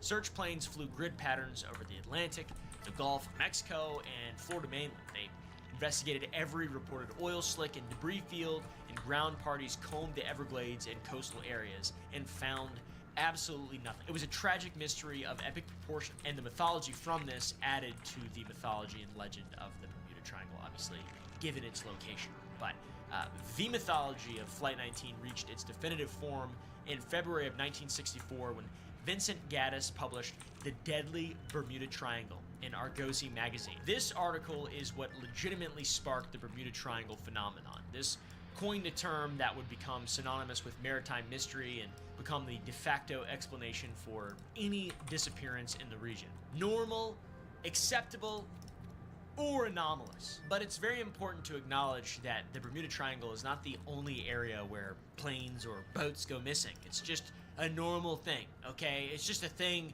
that happens. Of course, these unsolved disappearances are very abnormal. They're strange, but statistically, in regards to the Bermuda Triangle, it's normal. All right. Methinks! The point is, the Bermuda Triangle does not have a monopoly on fascinating and tragic disappearances. One of the most notable and interesting disappearances in history is both modern and across the globe from the Bermuda Triangle. It is Malaysian flight MH370. This is the same flight related to this absolutely unbelievable video of an airplane flying with orbs, rotating around it, and then in a zip, it disappears. You may have seen that. It is a huge, very popular conspiracy on Twitter, formerly known as X, and it's fantastical and ridiculous and unbelievable, to be honest. So we have to start with the real story. In the pre-dawn darkness of March 8th, 2014, 227 passengers filed aboard a Boeing 777 at Kuala Lumpur International Airport, all bound for Beijing. Among them were 20 employees from Texas-based Freescale Semiconductor, a group of Chinese calligraphy artists returning from an exhibition, and Paul Weeks, who had left his watch and wedding ring at home in case anything happened. None of these people would reach their destination, and what began as a routine flight, the MH370 mystery, has become aviation's most perplexing mystery, with still no conclusive evidence being found of what exactly happened to it, despite sparking the largest and most advanced and most expensive search in American human history. The Malaysian Airlines Boeing 777 was an 11-year-old workhorse with an impeccable safety record, unlike modern Boeings. At the controls sat Captain Zahari Ahmad Shah, a 53-year-old man with 18,365 flight hours, the absolute definition of a veteran. And on top of that, he was a passionate flight sim user. So, this guy was as good as it gets. Beside this Jedi Master was First Officer Farik Abdul Hamid, a 27-year-old man on his first flight as a fully certified Boeing 777 pilot. The weather was perfect, with clear skies, calm winds, excellent visibility, and at 12:41 a.m. local time, MH370 pushed back from the gate 6 minutes behind schedule. Nothing suggested this departure would be different from the aircraft's previous 7,500 takeoffs, totaling over 53,000 hours in air. An unbelievable amount of travel, impeccable safety record. This was a safe plane. The flight proceeded as per usual for its first hour, and at 1:01 a.m., the MH370 reached its cruising altitude of 35,000 feet heading northeast across the South China Sea towards Vietnam. 6 minutes later, the Aircraft Communications Addressing and Reporting System, the ACARS, transmitted routine data showing 43,800 kilograms of fuel remaining, which was absolutely enough for the remaining journey to Beijing. At 1:19 a.m. as the aircraft approached the boundary between the Malaysian and Vietnamese airspace, Kuala Lumpur Air Traffic Control made a routine handoff. They were quoted as saying, Malaysian 370, contact Ho Chi Minh 120.9, good night. This transmission from Malaysian Air Control instructed MH370 to switch radio frequencies to Vietnamese air control. The response came back immediately from the cockpit of the 370. Good night, Malaysian 370. It was a simple and standard response from the cockpit saying good night from the crew of the MH370. These 5 words would be the last anyone heard from the MH370. Ho Chi Minh, standing by to receive contact from MH370 headed to Beijing, never received any contact from the flight. And within 2 minutes, the aircraft's transponder, which broadcasts identity and altitude to air traffic control, went dark. The plane vanished from civilian radar screens as if it had simply ceased to exist. Several attempts from Ho Chi Minh to get a response from the 370 went totally unanswered, and the transponder going dark would logically only result from damage or an intentional disabling. And with clear skies, damage seemed unlikely, but why would Captain Shah or First Officer Hamid turn the transponder off? It doesn't really make sense. And while the plane was no longer visible to air traffic control towers or civilians who may have been tracking the flight from home or its transponder signal, at around 2:15 a.m., Malaysian military radar picked up a signal that was later confirmed to be the MH370. The flight had diverted far from its intended route and made a sharp turn westward, headed almost back the direction that it had come from. It had flown back southwest past the Malay Peninsula, the Kuala Lumpur International Airport, and over the Malacca Strait. And for crucial hours, as the aircraft flew on in radio silence, authorities searched in the wrong ocean, based of course upon their expected route. Searches focused on the South China Sea, not the Indian Ocean, where the MH370 had changed course to. And while the disabled transponder prevented the MH370 from transmitting location, altitude, and speed data to ground radar, another system on the plane was still optional: the Aircraft Communications Addressing and Reporting System, ACARS. It's a system that allows pilots to send basic messages through radio signals and satellite. It is a more complex system to disable, requiring a series of cockpit switches to be flipped, some computer use, and access to a hard-to-reach electrical feed.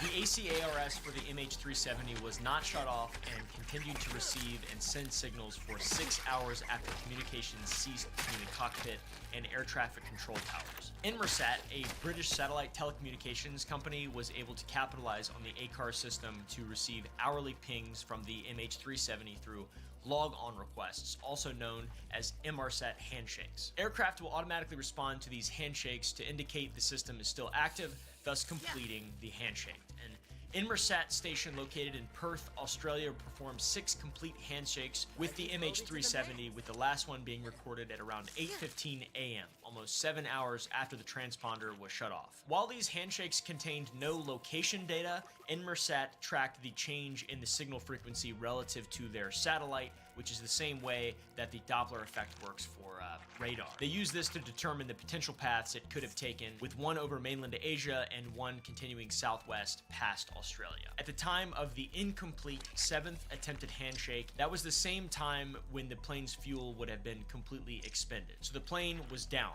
and it was a certainty. Tragically, search and rescue teams spent days searching for MH370 in the South China Sea, which is not where it went down by any means. They were searching where it would have made sense for it to go down given the route to Beijing. But by the time the data from Inmarsat was relayed to British authorities and then made to Malaysia, where it could have been reviewed and confirmed, over a week had passed. And on March 17th, the Malaysian government reached out to Australia asking for their assistance in the search, then taking over the area of the southern Indian Ocean where the plane may have strayed because it lay in the Australian search and rescue. When Malaysian Prime Minister Najib Razak announced on March 24th that the MH370 had ended in the southern Indian Ocean, the revelation was pretty confusing and shocking. I mean, how could a modern airliner fly for 7 hours after vanishing and the search take place in the wrong ocean? It seems unbelievable.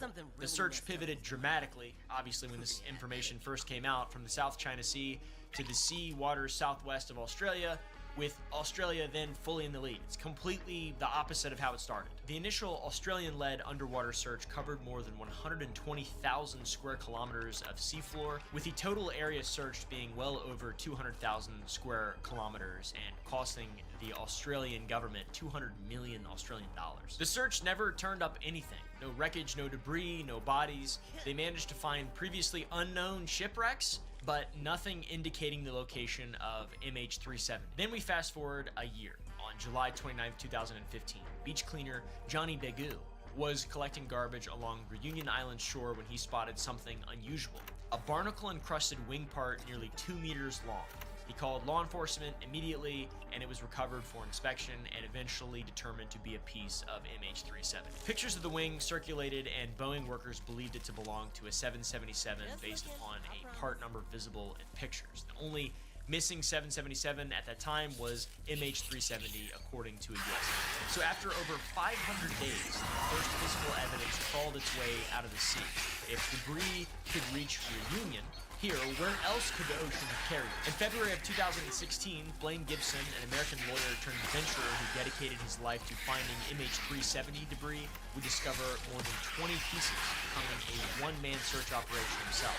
And by 2017, 43 pieces of debris had been found, with 18 confirmed as almost certainly from MH370. But the debris also deepened other mysteries. Barnacle growth patterns and ocean drift models helped scientists narrow the crash location to around 35 degrees south latitude. But when underwater search covered these areas, the main wreckage remained hidden. The ocean had returned fragments while keeping the full body of MH370 a secret. So with the plane never being recovered in full, theories of what happened in the final hours of MH370 are purely speculative. There are some wild theories. It is believed by many that this was an intentional tragedy, given the plane's transponder being turned off manually during the handoff between Malaysian and Vietnamese airspaces. Then the plane turning back around, flying back over the Malay Peninsula, which the pilot or co-pilot assumedly would have recognized and been able to course correct. It's a big piece because the plane flew over the Malaysian region of Penang, which is the pilot's home state, and it flew over the Indian Ocean and turned further south, the complete opposite direction it should have been going. So it's very confusing. Did this for a long time. It's bad, obviously. I shouldn't have even said that, probably. Sound like an idiot. Larry Vance, an air crash investigator, claims that the fact that a large piece of wing was recovered by Begg is indicative of a pilot-controlled impact, because planes that crash into water usually break into many tiny fragments, but this large piece tells a different story. Vance theorizes that it was deliberately ditched, crashed into the ocean.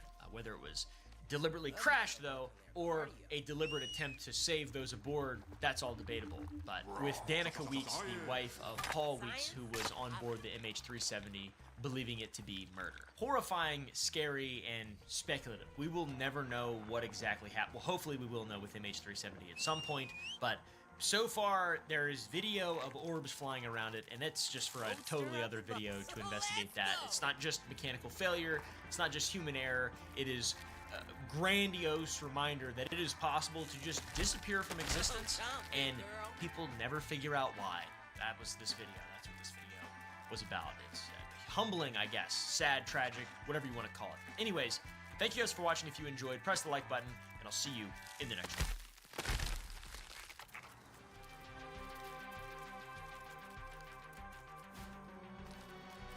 I know you've probably seen content around the Dyatlov Pass incident on YouTube or on the internet, but I implore you, we've found some different stuff. This is a different type of video. I just spit everywhere, and you're gonna like this one. We bring some alternative ideas to this legendary story. And if you are a fan of mysteries, things that you may not understand, then you will enjoy this video, my friends. We talk about many different mysteries on this channel, but one that I have in store for y'all today is maybe the craziest one yet. Certainly the longest. You're gonna have to strap in for this one. I say that every single time. You're gonna have to strap on for this one. All right. Have you ever heard of the Dyatlov Pass incident? If you haven't, then you are in for a treat today, my friend. Speaking of treats, I love candy. Say the line, Bart! Go to Sarah.gg. The Dyatlov Pass incident occurred in the late 1950s and involved a group of young adults going on a long winter hike who happened to pass through Dyatlov Pass, where they would all lose their lives. The pass, named after the leader of the group of people we're talking about, and to this day, the causes of their deaths are heavily disputed, and there is not one single theory that everyone can agree on, causing there to be numerous theories as to the real cause of their death. Some very bizarre stuff. These theories stem from the outlandish circumstances in which their bodies were found. Some believe that the cause of death could have been an avalanche, but others believe that it was potentially native people that attacked them, or even the KGB were involved somehow. Maybe even a Yeti. The deaths of the 9 students still perplex people to this day, and that is why this story is so polarizing.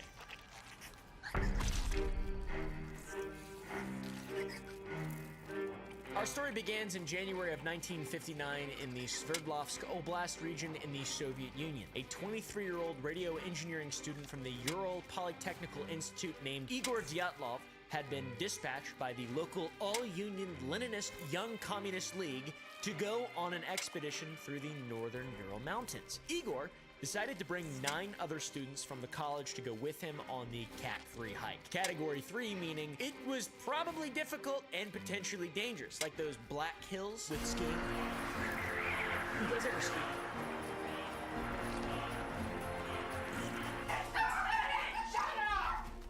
Can't even ski in my own house! Jesus! I hate you. To be able to even go on a Category 3 hike, you had to be certified by a government official due to its difficulty and level of danger. And also, they love just forcing the government into things that the government shouldn't be in the USSR.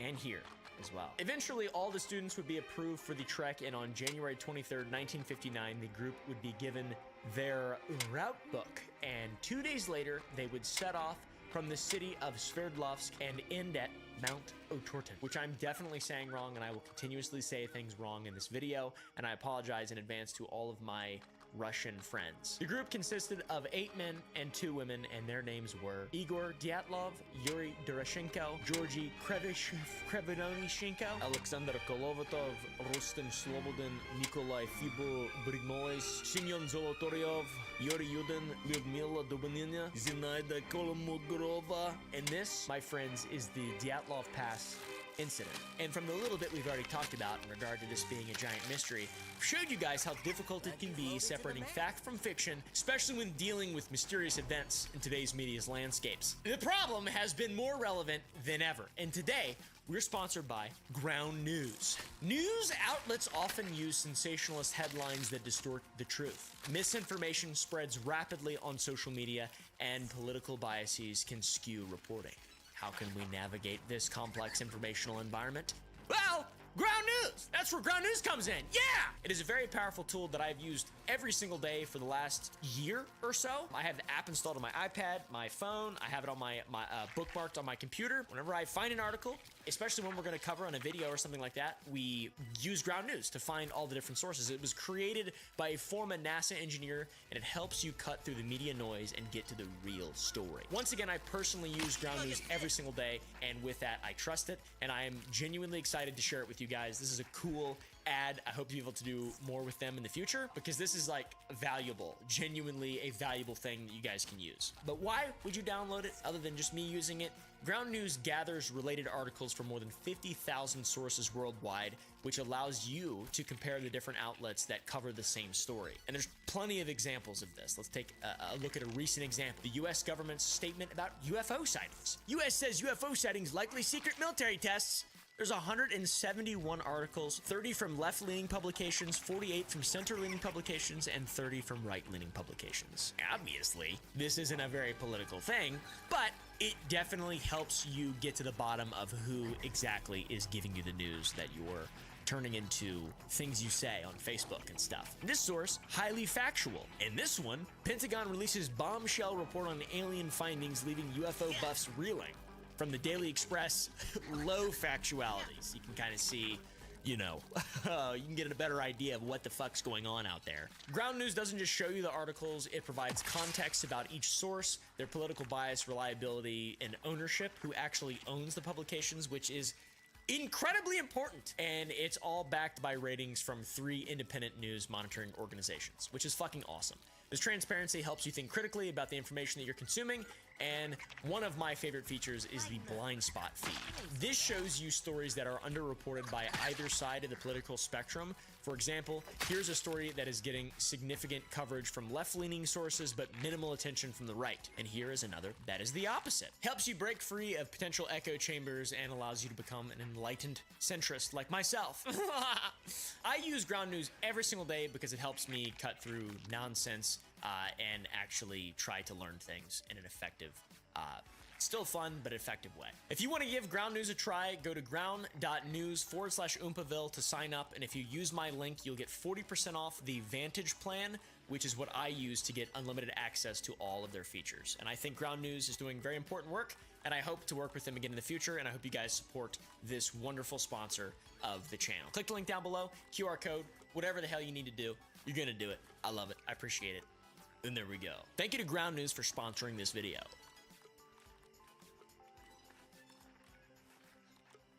On the morning of the 25th, the group all arrived by train at Ivdel, a town in the northern half of the Sverdlovsk Oblast region. What the f***ing Oblast? I have no idea, but it's here on a map. Then they took a truck to Vizhai, another small town in the northern part of the region, and from there, on the 27th, they would begin their hike to Mount Otorten. Mount Otorten. Mount Otorten. Mount Otorten. Mount Otorten. I'm trying to think of how a Russian would say Otorten. Mount Otorten. Otorten. Mount Otorten.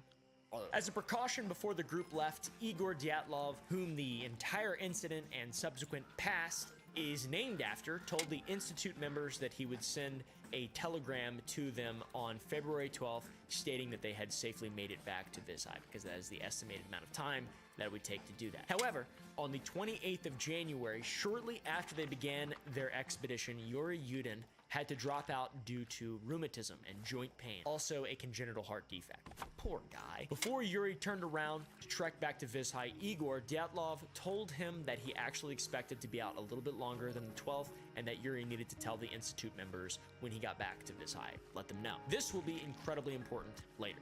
This information, keep it in your brain, okay? Remember what I just said. What did I just say? We don't know. While on the hike, most of the members had their own diaries to write in and their own photography cameras to document the entire trip. They had Polaroids, they was snapping that shit. The diary entries on the 27th seemed to indicate that everyone was excited and in good spirits, as most people are when they first begin a trek in the wilderness. And then it gets terrible, always, it seems like. Not usually this bad, but generally it sucks. All the photos taken by the crew showed them smiling and having a grand old time, and it seemed like the hike was going to plan. That wouldn't last very long, my friends. The weather would only continue to get worse and worse as the days went on, and they climbed higher and higher in elevation. And as seen in their final diary entries, they commented on the weather getting very cold and the terrain getting very difficult to maneuver, and things like firewood becoming more and more scarce. These would be their final diary entries. As mentioned before, Igor was supposed to send a telegram when he reached Vizhai on February 12th. However, the telegram never came. But it didn't really cause much concern, as Yuri told everyone back at the incident that Igor expected the trip to take a little longer than planned. And February 20th would come and go, and there was still no contact from the expedition, and this started to cause all the parents and relatives of the hikers to demand a rescue operation to try and find their missing family. Rescue groups would form, mostly volunteer students and teachers at first, and later on the police and army would be involved. And 2 weeks after the expedition was supposed to be back, on February 26th, a group of searchers found the group's damaged tent and described it as half torn down and covered with snow. It was empty, and all the group's belongings and shoes had been left behind. Furthermore, it appeared to investigators that the crew cut open the inside of the tent and ran barefoot or with socks on towards a nearby tree line based on the 9 trails of footprints leaving the tent. Eventually, they would begin to find the bodies of the missing group. The first 2 bodies found by searchers were the bodies of Krivnashenko and Doroshenko, and they were found under a large cedar tree on the 27th of February laying next to each other. Investigators immediately noticed that there was a small fire underneath some of the cedar tree's branches. They also noticed that the branches on the tree were broken up to 5 meters high, and this indicated that someone likely climbed up to the cedar tree in the top of it looking for something and either fell down or broke the branches off as they ascended up or down the tree. One theory suggested that whoever climbed the tree was either looking for the tent or perhaps whatever caused them to leave the tent. Both victims' bodies were incredibly beaten up and even burned. Doroshenko had burns on his foot and right temple, and Krivonashenko had burns on his left leg and left foot. On top of the burns, they had numerous bruises, abrasions, and hemorrhages. And the official cause of death for both members was hypothermia, but there were clearly some injuries that occurred before they died and succumbed to hypothermia. Doroshenko was found with a gray foamy liquid in and around his mouth, and this indicated some kind of traumatic injury or compression to the chest cavity, which could indicate that he was the one to climb up the tree and he fell out of the tree. It is also believed by some that a lot of the cuts and bruises found on his body were from Doroshenko hitting himself with rocks or ice in an attempt to end his state of agony. It's horrible. Krivonashenko was found with his skin in between his teeth, likely indicating that he was biting his hand in an attempt to stay conscious or to keep himself quiet while writhing in agony. The cause of his bruises and cuts are undetermined, but it is possible that he had the same idea as Doroshenko. Their official cause of death was once again hypothermia, but it was clearly aided by the trauma sustained to their bodies, and both of their bodies were missing clothes, which at first was extremely perplexing to investigators and just the average person walking on this. It would later be found out that the other group members came over and cut off or removed the clothes from the two bodies after they were already deceased. And this would also explain why they were neatly placed next to each other. The next bodies found were the bodies of Mr. Dyatlov himself, Komorgrova, and Slobodin. Each of their bodies was found in a line and oriented towards the tent, suggesting that they were trying to make their way back to the tent. Dyatlov was found 980 feet from the cedar, Slobodin was found 1,570 feet from the cedar, and Komogorova was found 2,070 feet from the cedar. Dyatlov was found the same day as Krivonashenko and Doroshenko, and his clenched fist stuck out above the snow and his jacket was unbuttoned. His clothing was sparse, and it was later confirmed by the only survivor, Yuri, that the jacket Dyatlov was wearing came from Doroshenko, because obviously Yuri, his bones hurt and his heart didn't hurt. What a lucky guy. Holy shit. I can't imagine being the guy who lived, especially all these are your friends, and God, it's gotta be so traumatizing. Anyways, the fact that Dyatlov had Doroshenko's coat demonstrated that Krivonashenko and Doroshenko both had their bodies looted for clothing by the remaining survivors, so something led to that becoming a necessity and reality to them. Dyatlov's hands and face were covered in bruises and cuts, and additionally he had bruises and hemorrhages on the legs and ankles. He also had no internal injuries, and his official cause of death was deemed as hypothermia. Komogorova was found on the 3rd of March, and she was wearing a large amount of clothing, including 2 hats, multiple sweaters, multiple pairs of pants, and no shoes.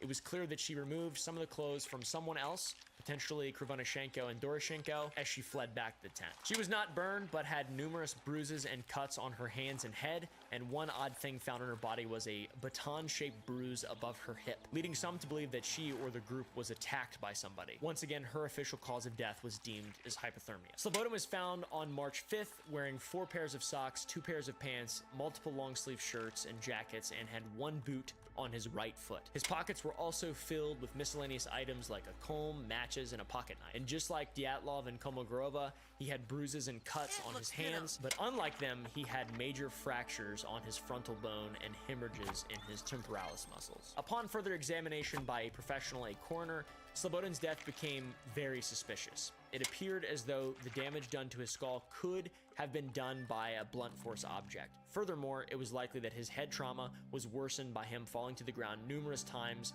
due to the shock and disorientation caused by the first hit to the head. Additionally, his injury pattern was the opposite of the typical hypothermia case. Typically, in the last moments of life, the palms of the hand and middle of the leg suffer the most damage. However, in the case of Slobodin, he suffered major damage to the outside of his hands and little to no damage to his legs. The official cause of death was hypothermia, but it was believed that Slobodin's head trauma played a major role in him freezing to death and dying of hypothermia due to loss of consciousness. Adding even more suspicion to the deaths of Dyatlov, Komogorova, and Slobodin was the fact that livor mortis spots were found on the tops of their bodies. Livor mortis spots are usually on the bottom of bodies because that's where all the blood in your body pools after death due to gravity.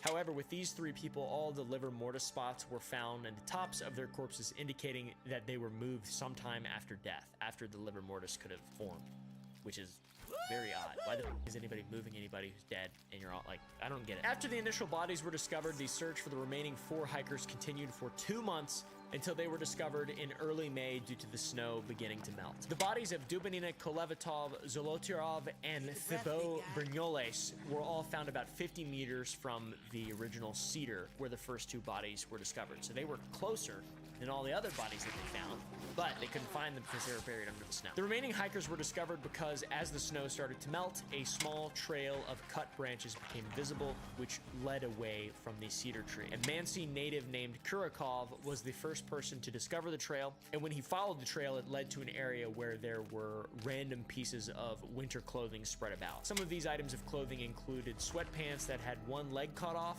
and a woman's sweater that was believed to be Dubinina's that also had the sleeves cut off of it as well. In the area where the clothes were found, there were also small cedar trees with the tops cut off. As soon as the authorities were alerted to this new development, they began to investigate the area, and they began to probe the snow, and eventually dug down 11 feet to discover a makeshift den. This den was made with cedar branches and cut pieces of clothing. It is believed that the remaining 4 survivors used the clothing from the other deceased members and their own clothing to layer on top of the cedar branches in order to prevent their skin from directly touching the snow. So not only were they below the snow, they had a mole hole. They had a den down there. What the?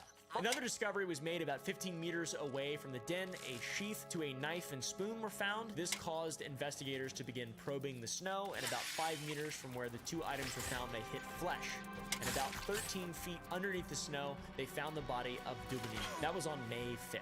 So months after everybody went missing. She was slumped over a small ledge with a small river running over it, and eventually they would find the rest of the hikers just downstream from her. Dubinina's body had serious damage done to it internally and on the face. Her face was missing her eyes, her tongue, and her hyoid bone was slightly exposed. That is the bone here, according to the anatomy of your human face. In the autopsy report, the word broken is crossed out and replaced with unusual mobility. Firstly, if the hyoid bone were broken, this would indicate massive trauma to the neck. It also points to strangulation, as it is common for strangulation victims to have their hyoid bones broken. Secondly, Dubinina had numerous broken ribs and a hemorrhaging of the right atrium of the heart, indicating massive trauma to her chest. Her official cause of death would be internal bleeding, meaning that she sustained a massive injury and then died on the ledge, potentially trying to escape whatever had hit her. The damage done to her ribs was believed to be from a major impact, not from a fall. Something actually hitting her, not her hitting something. Lastly, we mentioned that her tongue was removed from her skull, and it wouldn't be that crazy to believe that an animal could have come and removed the tongue after her death. However, inside her stomach, the coroner found a large dark brown mass, and one might think that this was just old food. However, it was actually a mixture of mucus and blood, indicating that her tongue was removed from her skull while she was alive. And what's even more terrifying is the coroner concluded her autopsy by saying the death of Dubinina was a result of violence. The remaining 3 bodies were found in close proximity and lying together down the stream from Dubinina. The body closest to hers was Thibaut's body, and his body also sustained major trauma to the skull, including numerous fractures to the temporal bone that extended around the skull, indicating a very hard impact to his head. It's even stated in the official autopsy that the cause of death was due to the fracture in his skull and caused by a great force with the subsequent falling, hurling, and concussion of Thibaut, whatever the f that means. Once again, the final sentence of his autopsy reads, the death of Thibaut Brignol was a result of violence. It is believed that his death was caused by a fall and not from a blunt force object, as there was no damage to his soft tissue. Furthermore, it confused investigators how he ended up where he did, because he would have been incapacitated after such a massive blow to the head. It was likely that he was dragged by other surviving members to his final resting place. That is considered the most logical reason as to why he was there. The 2 remaining bodies of Kolevatov and Zolotaryov were found a few feet downstream from Thibaut Brignol. Kolevatov was laying behind Zolotaryov, holding him close in their final moments. Looking at Zolotaryov's body, he had similar injuries to Dubinina, including fractured ribs and missing eyes. He also had a massive gash in the backside of his skull, and some of his left eyebrow had been removed. The fractures sustained to his ribs were almost identical to that of Dubinina. They were on the same same side, but differentiated in the direction of the actual fracture. Furthermore, it caused major internal bleeding inside his chest cavity, leading to his death, just like Dubonina. So not hypothermia. What's even crazier is he had the same blood mucus lump in his stomach as Dubonina, in spite of having his tongue still intact, which indicated massive trauma to his body. The gash on his skull and eyebrow could have been the result of a massive impact, though it is not entirely clear what caused them. What we do know is that something massive hit both Dubonina and Zolotaryov. Something hit them incredibly hard and caused them both to succumb to their injuries. The final report of Zolotaryov's death was, you guessed it, Zolotaryov has died as a result of violence. The final victim, Kolovitev, had sustained the least amount of injuries, yet it is believed that he too partially succumbed to his injuries. All of his injuries were sustained to the head and neck, and the most notable ones were a large cut behind the ear, a misshapen nose, and a deformed neck. All terrible things. Looking at the autopsy report, the coroner highlighted that the thyroid cartilage was deformed. This indicated that there was some kind of neck injury that could have affected his breathing. The injury to his nose made it have unusual mobility, which indicated that it could have been broken, further affecting his ability to breathe. There was also a good chance that the injuries occurred while he was still alive, as there was a red, slimy mass found inside of his stomach, hinting at the fact that he was swallowing blood from a broken nose. As for what caused the cut, it was never mentioned, but it was described as a large wound. Based on the injuries that Kolevatov sustained, it is believed that he was in some kind of fight with an unknown person or thing. And the autopsy states that he most likely died from exposure, but it is believed that the injuries he sustained from said fight caused him to be unable to properly move and or think straight, causing him to lie down and die from the cold. Lastly, his report ends with, the cause of death of Kolevatov was through violence. It is very apparent that something violent occurred to the final 4 victims, as each one had sustained life-threatening injuries, some worse than others, but there are still more strange things surrounding the deceased group at the Dyatlov Pass, starting off with the clothing found on the bodies of the 4 victims found near the den, here on the map. 2 of the victims, Kolevatov and Dubonina, had clothes with large amounts of radiation on them. Dubonina was wearing a brown sweater that she took from the deceased body of Krivonashenko, which was underneath the cedar tree. It tested positive for the following levels of radiation. That is crazy. Additionally, one of the pairs of pants and sweater worn by Kolevatov had 5,000 decays a minute, which is almost as much as the people at Chernobyl, which is terrible. Because the cold doesn't do that. The cold doesn't do that. And generally, people don't do that either. Like, if you get beat by a ne'er-do-well in the woods in the middle of the wilderness, probably not going to cover you in radiation. What's even crazier is that the clothes were found to be contaminated by some sort of radioactive dust, or they came into contact with some sort of radioactive material. And we know this because the official radiation analysis report noted that after rinsing the clothes under cold water for 3 hours, which is standard protocol, the levels of radiation dropped dramatically. So what the did they come into contact with? That's what this is the part of the whole story that is confusing to me and escapes rational thought. Continuing forward, the clothes that were not radioactive were mangled, burned, or zipped open. Now, you'd think that the last thing you're going to do if dying of hypothermia is unzip your jacket and die, but people do really crazy shit when they're dying from the elements. I mean, there's plenty of people who've been found away from their clothes, miles away, and it's generally believed that that is like a strange effect of hypothermia. You start to become delirious and you lose your mind, and yeah, you'd think it wouldn't make any sense, but it sometimes does happen. Both Kolevatov and Zolotaryov had their jackets unzipped. Furthermore, each member had torn clothing, and it is unclear whether they tore their own clothes running through the woods or if something else tore them. Maybe they were running from something or someone, or who knows. Similar to the 2 bodies under the cedar tree, Dubonina and Kolevatov had burns on their clothing. Maybe they started a fire and got a little too close, but it is still unclear what exactly caused the fire damage to their clothing. Another weird thing surrounding the case is what caused them to flee from both shelters. Starting with the main tent up on the ridge. All 9 members fled from that tent, which indicates there was some kind of large threat that forced them to leave in the first place. When the tent was found, there were still loads of gear inside, and the tent was cut open, indicating that there was a real reason to flee. And it was such a real reason that they cut the tent to escape. Like, a baby making its way head out. Additionally, the side that was cut faced downhill, meaning that the side was cut on purpose because it would allow everyone to flee more easily into the woods. Now, it must have been an incredibly dire situation because they opted to run into the forest and face certain death rather than run back to their cache that they left at the bottom of the hill a few days before beginning their ascent to the top. The cache had a ton of necessary survival gear and would have given them a better chance to survive in the cold compared to running into the woods without the proper gear. Another interesting detail is both Thibaut Brignol and Zolartoyov had on their winter boots, implying that they were more than likely outside the tent when the incident occurred. Whatever occurred that night happened extremely fast and caused everyone involved to flee as fast as they possibly could, no matter the cost. Next, looking at the den, there were no signs of fleeing from the den like the tent, yet all of the bodies were found a few feet from it. It would have made more sense at least to try and survive inside the makeshift den. However, maybe whatever forced the crew out of the tent caught up with the survivors and forced them out of the den and then gravely injured them. I really don't know. This whole thing is such a crazy mystery. There are so many questions surrounding the Dyatlov Pass incident that remain unanswered, and this has led to numerous theories developing thanks to geniuses online. I will preface this part of the video by saying it is an extremely tragic event that remains unsolved to this day, so it's important to approach this with respect.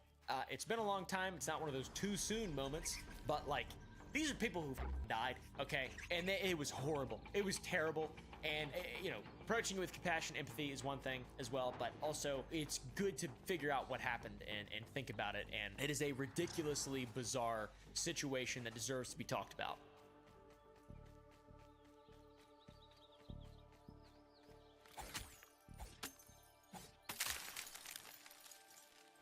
The tragic death of the 9 hikers in the Ural Mountains in 1959 remains one of the most confounding mysteries of the 20th century, and the Dyatlov Pass incident has sparked many theories, each attempting to explain the event's bizarre circumstances. And the various theories that have arisen over the years range from the natural to the supernatural, like out there stuff. Out there! On top of the crazy ones, there are several theories that attempt to explain the Dyatlov Pass incident as being the result of a weather-related incident or a natural cause thing, and we'll explore them all. We'll go over the avalanche theory first because it is one of the most widely accepted explanations for the Dyatlov Pass incident, positing that the tragic deaths of the 9 hikers were caused by a small yet deadly slab avalanche. This theory suggests that while the group was camping on the slopes of Kholat-Syakhl, a sudden shift in the snowpack triggered an avalanche, forcing the hikers to flee in the middle of the night. An article on nature.com explores the mechanisms of avalanches and how they could have contributed to this tragedy, among other theories. There are several real variables of their setup that could have led to an avalanche disaster. You see, the hikers set up camp on a relatively steep slope, which may have been destabilized by their digging in the snow to level the ground for the tent, and this act could have inadvertently weakened the snowpack and create a prime condition for a slab avalanche. A slab avalanche occurs when a cohesive plate of snow breaks loose and slides down a side, a slope of some kind, which can happen even with a minor trigger like a loud noise, with some heavy snowfall, or a shift in the snow's general structure. That includes digging. I personally find it hard to believe that these trained people ready for a Category 3 hiking event would do something so dumb.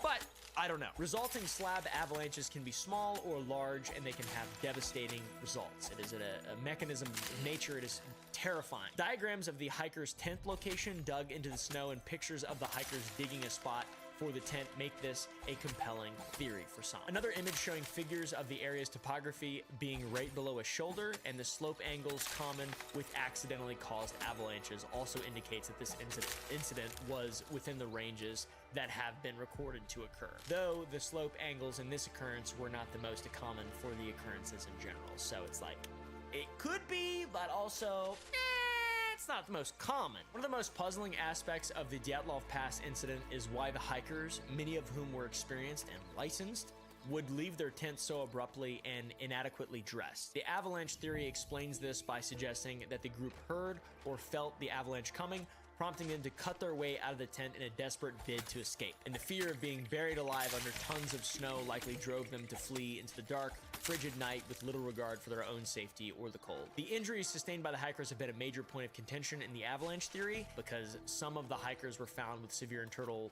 injuries, including fractured skulls and broken ribs, yet with little external trauma. But according to the avalanche theory, these injuries could have been caused by the force of the avalanche or by being thrown against rocks, trees, things like that as they were swept away. In contrast, the absence of significant external wounds might be explained by the cushioning effect of snow. So it's like, it kills you, but it preserves you. Additionally, soft tissue damage such as missing eyes and tongues could have resulted from scavenging animals or the natural process of decomposition in the harsh environment. I would argue the natural process of decomposition unlikely in the cold snow, but it could have thawed out one day or something. It was 2 weeks between the first bite. I mean, interesting theory. Some of the victims' relatively mild injuries could be attributed to being partially buried or less directly impacted by the avalanche's force, and then they died of hypothermia, and you know, it's sad. In spite of its plausibility, the avalanche theory does have its critics. Opponents argue that the slope where the hikers camped was not steep enough for a large avalanche and that no significant avalanche debris was found at the site. Moreover, the tent was only partially covered with snow, which some suggest would not be consistent with a full-scale avalanche. Critics also point out that the footprints leading away from the tent were preserved, which would be very unlikely if a large avalanche would have swept through the area, which that also the radiation in the baton wound. Huh? The Katabatic wind theory posits that the Dyatlov Pass tragedy was caused by an intense and sudden onset of katabatic winds, cold, dense air masses that descend rapidly from higher elevations under the influence of gravity and a little bit of alcohol. In the Ural Mountains where this incident occurred, these winds can reach hurricane force speeds, drastically lowering temperatures and creating severe wind chills instantly. On the night of the incident, such winds could have struck the hikers' tent with little warning, creating a life-threatening situation for everyone involved. Extreme cold and the ferocious winds might have made it impossible for the group to remain in their tent, forcing them to cut their way out and flee into the night in a desperate bid for safety. This could potentially explain why two were recovered near a cedar tree, perhaps hoping to put a barrier between themselves and the katabatic winds. And if this was the case, they could have quickly lost their sense of direction given the low light, whipped up snow, everything like that could have reduced visibility even further and separated as the hikers ventured out into the open, disoriented by the darkness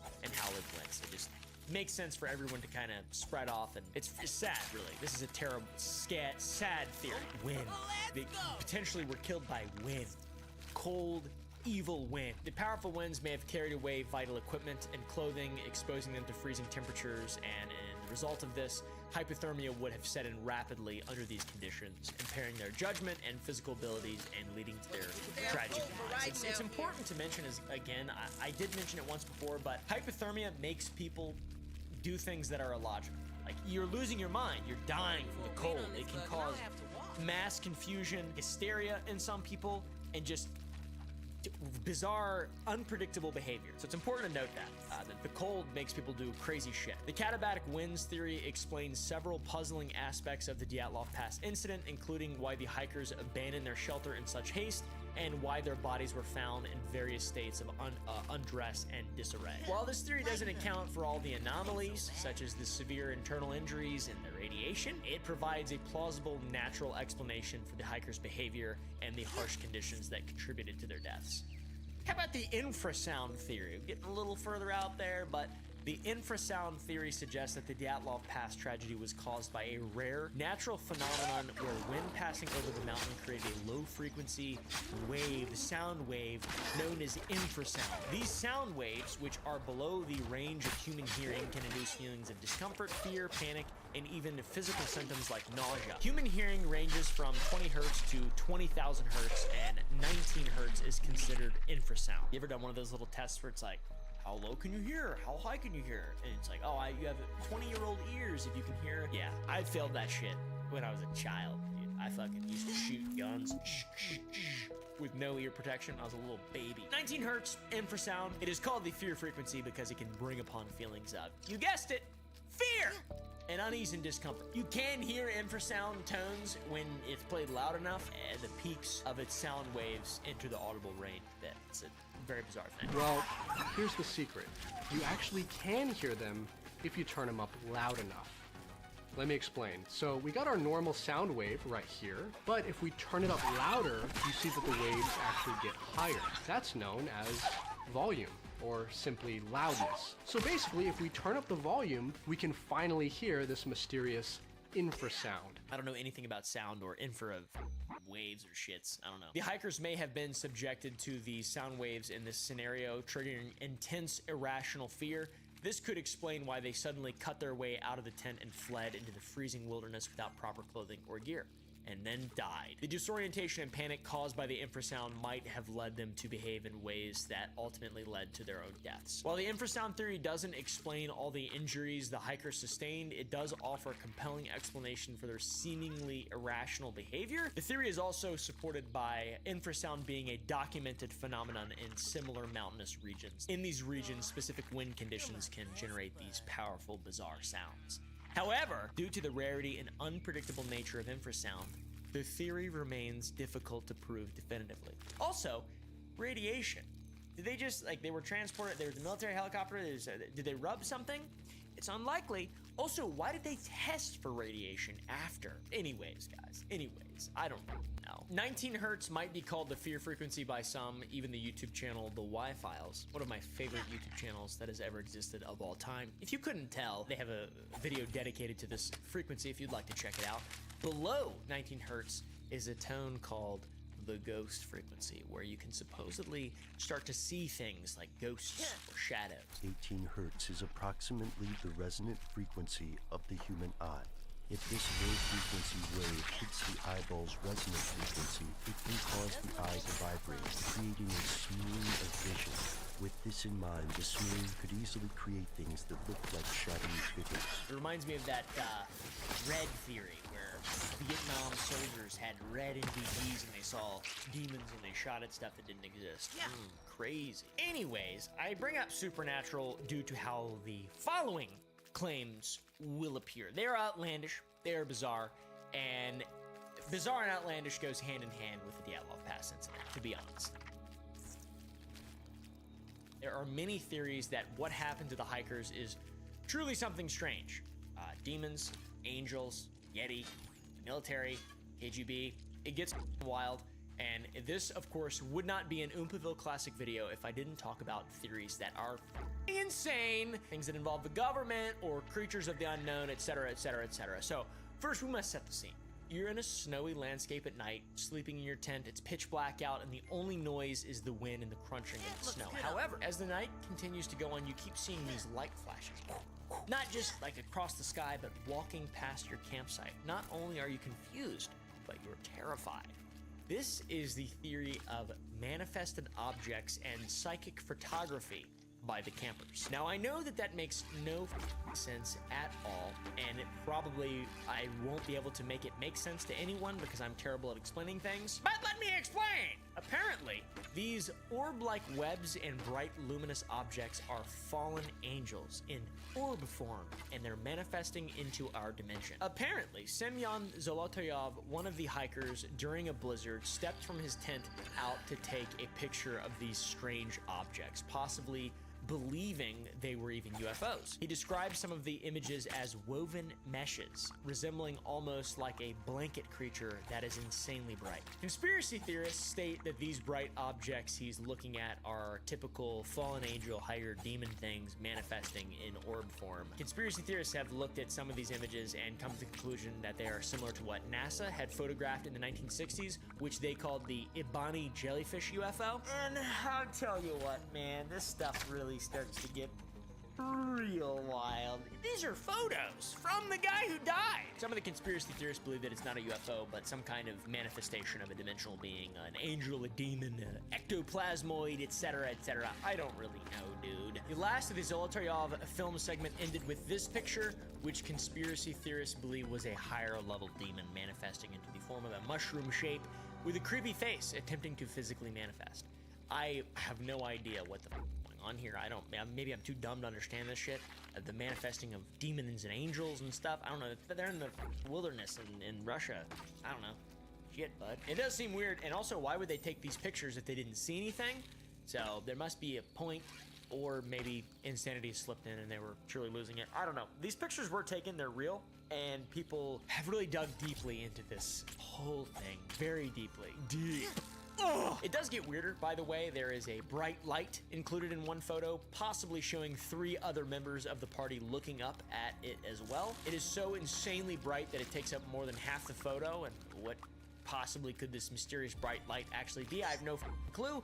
It could literally be a plane or a helicopter with a light, some strange alien phenomenon, or a demon. Or maybe cameras sucked in Russia in the 1950s, so that's possible as well. All this boils down to a belief that a lot of people have that it's not just UFOs and extraterrestrials, that's normal stuff. It's angels or demons from a higher plane that came and investigated the group and then killed them. This article from Conspiracy Theorist states so many different forms these things can take. It's almost giving me a headache and making my brain explode, and I'm 99% sure this screenshot is from Oblivion once again. It is absolutely.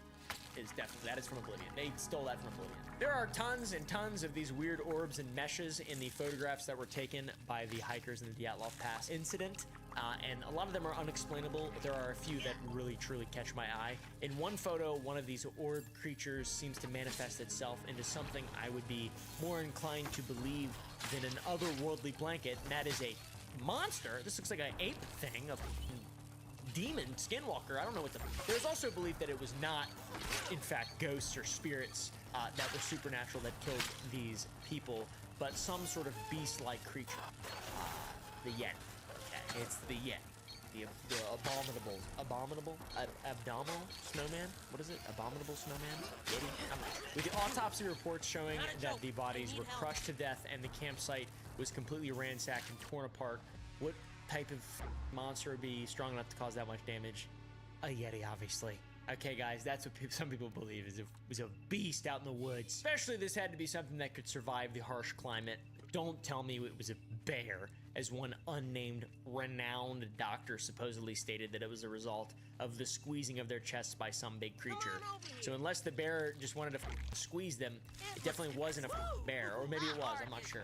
I don't know. What do you guys think? Maybe it was aliens or the military. I don't know, dude. It's really... The radiation thing is still so disturbing. There's really nothing known about it. It's unfortunate. Some people believe it was the military. Potentially there was a sighting of this thing in the sky near Dyatlov Pass, and a bunch of people saw it. There were bright lights in the sky. UFOs could have been it. But the state of the bodies doesn't really make sense if it was a rocket or some kind of military technology. And also, why would they be killed? Why would you crush a guy if he's involved in some kind of military thing he shouldn't be involved in, and not just shoot him and then bury him so that no one could ever see? Like, it doesn't... The military conspiracies don't really make a lot of sense. That's saying a lot, because there is some...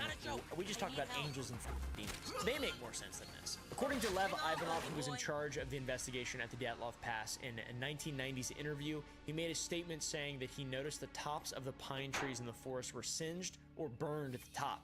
However, he struck this from the record to not sound like an insane conspiracy theorist. He had also stated that the true cause of the incident to be fireballs or a UFO. That's pretty crazy. And Ivanov was also a respected forensic investigator, but he did completely change his narrative multiple times, which in my opinion ruins his credibility entirely and leaves more questions than answers. So thanks, Ivanov. I also like how as soon as the Soviet Union collapses, he's like, let me interview. His letter stated that the hikers were amateurs when that was obviously not true. And on the flip side, he says that it's possible that it could have been a UFO. So it's like, he thought the hikers were amateurs, but also he's like, could have been a UFO. There were eyewitness accounts of fire-like orbs flying across the sky during the time. That's what that guy said. The government could have had its involvement as well. Either it is responsible for the UFO object or the covering up of the situation. I really don't know. But according to some very conflicting data, it's supposed that 2 KGB officers were a part of the Dyatlov group carrying out a mission, and this whole thing was a KGB experiment. Now, KGB involvement could be responsible for only 4 of the 10 films remaining in the cameras, and the rest being confiscated by the government. Why else would they have so much equipment, so many cameras? And like, I feel like, how do you even get a camera in the 1950s? How do you get anything? Especially in Russia. We had Sears. You could buy a small house in America in the 1950s from Sears catalog. But how do you get stuff? Did they have stores? I'm just kidding. I'm just teasing. Settle down, commies. This, out of all the outlandish explanations, seems to be one of the more likely outcomes to me, in spite of conflicting reports and just a lot of it not making sense. Government involvement in a test or watching UFO military weapons tests and reporting their findings later on. I don't know, dude. It kind of makes sense. But still, the radiation stuff, maybe they were military-bound-esque. They sat in a transport helicopter, rubbed against stuff. There's so little information, it's very frustrating. But also, there's another theory, and that is natives of the ice. Another conspiracy theory is that the hikers stepped onto territory that was not their own. That was the territory of the Mansi natives. The Mansi people are indigenous people living in Russia, and there is a theory that the expedition accidentally set up camp on their territory and paid the price, or even a belief that the natives knew something about this place that wasn't safe, alluding heavily to Yetis, demons and shit. The mountain area the hikers were headed to was called the Kholat Syakhi, which I'm not saying correctly, or the transliteration of the Mansi language, Dead Mountain or Silent Peak. This was because of the lack of game for hunting by Mansi hunters, literally calling it silent because there was no beasts to hunt. There's nothing there, nothing at all there. However, because of this, it was still their turf, and when investigators arrived on scene, they noticed a structure they believed to be a chum or tent. It's a temporary settling or marking used by the native people. Supposedly, a chum is a place of sacrifice, not human sacrifice, but like a blood sacrifice, usually of animals, and the people believed that this would protect them from disease and danger and provide them with more food. But because it's sacred ground and the trespassers may have stepped onto their seemingly holy land, it could be inferred that the natives took offense to this group and therefore murdered them. Some people think this. I don't believe this shit. But there is some corroboration. There's an older story. Once again, it's just a story. There's no proof of this either. A guy stole a kill at the sacrificial grounds, and when he returned to steal another, he was never found again. But in that story, the man stole food. It's unclear if that's what the hikers did, but if it were true, that could potentially make sense as to why the Mansi people could have been angry. But I don't buy that it's always the fault of the indigenous people. Tell you what, though, I ain't going camping in no damn mountains. Shit! What the fuck? Anyways, guys, thank you all for watching. Thank you to Ground News for sponsoring this video. And go to sour.gg, join the Gump Club to see uncensored stuff and longer versions of videos. If you want to, of course, you also get cool perks with Sour Boys. You get some free shipping on stuff, which we already offer that with certain orders over certain amounts, but the amount is lower if you could join the Gump Club. And also the first month is always free, so you can literally steal money from me, basically. Because we cannot ship the candy for free and make money. Because we do all of it ourselves. All of it. Anyways, thank you guys for watching. See you next.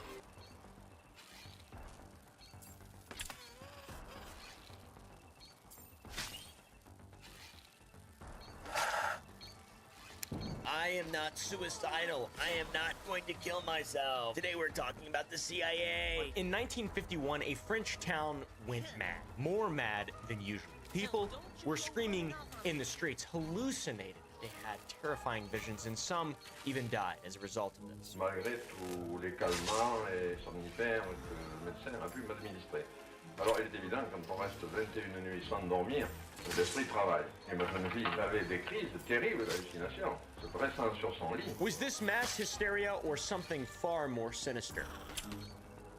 It's in this video, so it was more sinister, probably. Most likely. In fact, recently declassified CIA documents suggest this was not just a freak occurrence. Evidence points to a covert experiment gone wrong. In Pont Saint-Esprit, they call it the cursed bread drama, because all of those who fell ill ate the bread from the Brion bakery. It's the first time in France that a whole village has gone mad. It made headlines in the press, who wondered, what could have caused this collective hallucination? An entire town was unknowingly dosed with LSD. What?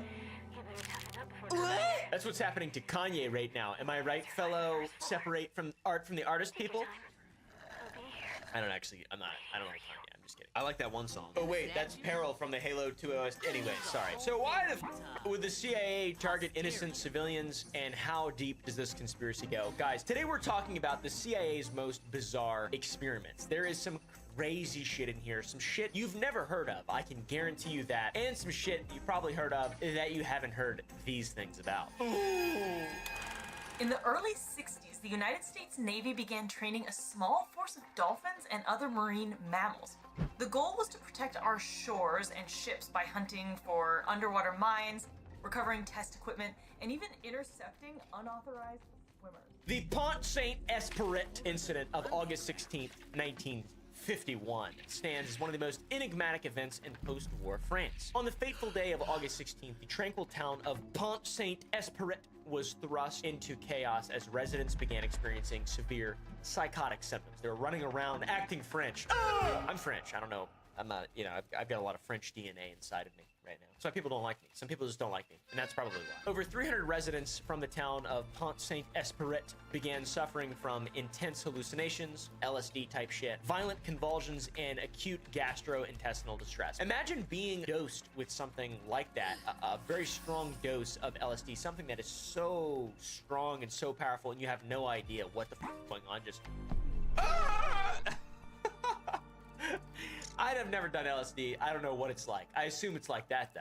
Comment down below if it is people who have done LSD. The local medical infrastructure was quickly overwhelmed, and hospitals struggled to accommodate the influx of patients exhibiting the signs of some kind of severe toxicity. Terrible hallucination. Se dressant sur son lit, voyant le sang qui tombait du plafond. And when nighttime came, even more chaos ensued. Those who witnessed these events dubbed it the night of the apocalypse. People everywhere were hallucinating. Je vois bien que c'était le pauvre Puche qui avait dit ça. Puis, cher, il en est mort, hein. Il s'était mis sur le bord de la fenêtre. Il dit, regardez les gars, je suis une libellule. Oui, je crois qu'il a dit libellule. Il n'a pas dit hirondelle. Je suis une libellule. Je vole. One fellow screamed, "I'm a plane!" And then he jumped from a 2-story building, breaking his legs, getting up, and then running until his legs gave out. That is what was happening. Another more tragic story involved a young boy strangling his mother and grandmother and throwing them against a wall, causing them to break ribs. Others reported seeing a man freaking out, claiming he was being eaten by snakes. And there were reports of a young girl running around claiming tigers were hunting her. I often have dreams of snakes biting my feet and legs, and I can't run fast enough. Oh, I'm so slow. Oh, they're biting my feet and my legs. And then I just fall down, and then they bite me, and I just feel... I die like this. Help me! Originally, it was believed by some huge French geniuses that the cause of the sudden outbreak was due to moldy bread, and in the weeks preceding the incident, there were multiple mass food poisoning incidents in the area around the town. The baker was accused of poisoning, then the miller. Arrested and incarcerated, they were released after several months. They say that their confessions were made under duress, and above all, the evidence proved their innocence. And it was believed that mold on the bread was in some way psychedelic or something like that. I have no idea. I've eaten moldy bread and I felt fine. All right, dude, the other day I drank coffee that I set it in the sink and it aerosolized. Dust came out of it. And I went, I sniffed that shit up, dude. Makes you strong. Makes you strong. However, a doctor of the town did notice that the symptoms people were experiencing were extremely similar to the symptoms or intended feelings produced by LSD. And in the early 50s, LSD and the study of it was quite recent. And due to the young nature of LSD, the theory of that went nowhere. This guy was just a total quack. Psychedelic mold! People thought that doctor was crazy though, because LSD was discovered in 1938, I believe, and due to the effects of LSD only being recently discovered, people just didn't listen to him, and his theory, his quack theory, went absolutely nowhere. What a goober. He should have screamed, "I'm a plane!" and jumped out of a window. That's funny. It's not, it's f***ed up, I'm sorry, but it is funny though, kind of. Wasn't even an awning in that direction. No, I know. Jumped 20 stories. Doesn't make sense, does it? Now, I may have laughed at the moldy bread theory, but the official explanation for this mass outbreak centered on ergot, which is a fungus, a mold, that LSD is actually derived from. People said that poisoning from that attributed to contaminated rye bread was the reason for the mass outbreak. The theory was widely accepted, but it still left many questions unanswered. The scale and intensity of the incident seemed to surpass typical cases of ergotism, leading some to suspect alternative causes. And luckily, in recent years with the declassification, let me make sure there's no boogers in my nose. I feel like there's a huge booger in my nose. Nope, we're good. We're good. Anyways, and in recent years with the declassification of many CIA documents, we have this mystery reignited. There's been a reignition of interest in the Pont Saint-Esprit case, and the suggestion is a potential link to covert LSD experiments. I have no doubt at all that Pont Saint-Esprit was a U.S. Army covert experiment. The title of the documents that were declassified were Pont Saint-Esprit and F. Olsen files, SO Span France operation file, inclusive Olsen intel files. Hand carried to Belland, tell him to see it that these are buried. That's not good. That's a bad, scary title right there, dude. Tell him to see to it that these are buried. That means we're up to no good and we don't want anybody to know. That is the classic CIA. That is the classic CIA. I'm so excited for the JFK files to be unsealed. I want to see who killed JFK. All right, I want to see who killed the last great president. I don't actually know. I don't actually know. I really don't. Seemed like though. You know, if you really look at it real close, seemed like it. That's why they killed him. According to the journalist that uncovered these documents, Frank Olsen, one of the CIA's lead scientists at the time and a key figure in the CIA's LSD research, was reportedly present in Pointe Saint-Esprit at the time of the incident. A specialist in chemical weapons, he carried out experiments on hard drugs like LSD. He was also in France a few months before the Pont Saint-Esprit incident. Guilty.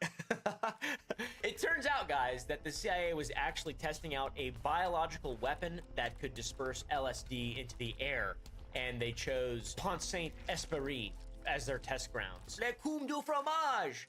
What the Why would they do that? Why are we so evil? Why is America such an evil country? A little further into the documents, we learned that the team behind the creation of LSD was sent to the French town following the outbreak, which, huge red flag, and by this point, the world really knew nothing of LSD except for the US, who had been buying and experimenting with it since the 40s under the MK Ultra program. Ever heard of it? MK Ultra was a clandestine initiative that explored mind control techniques, basically. During this period of epic mind control, the agency was actively researching LSD's potential applications as a truth serum or incapacitating agent to be able to manipulate people and get them to say things that you want.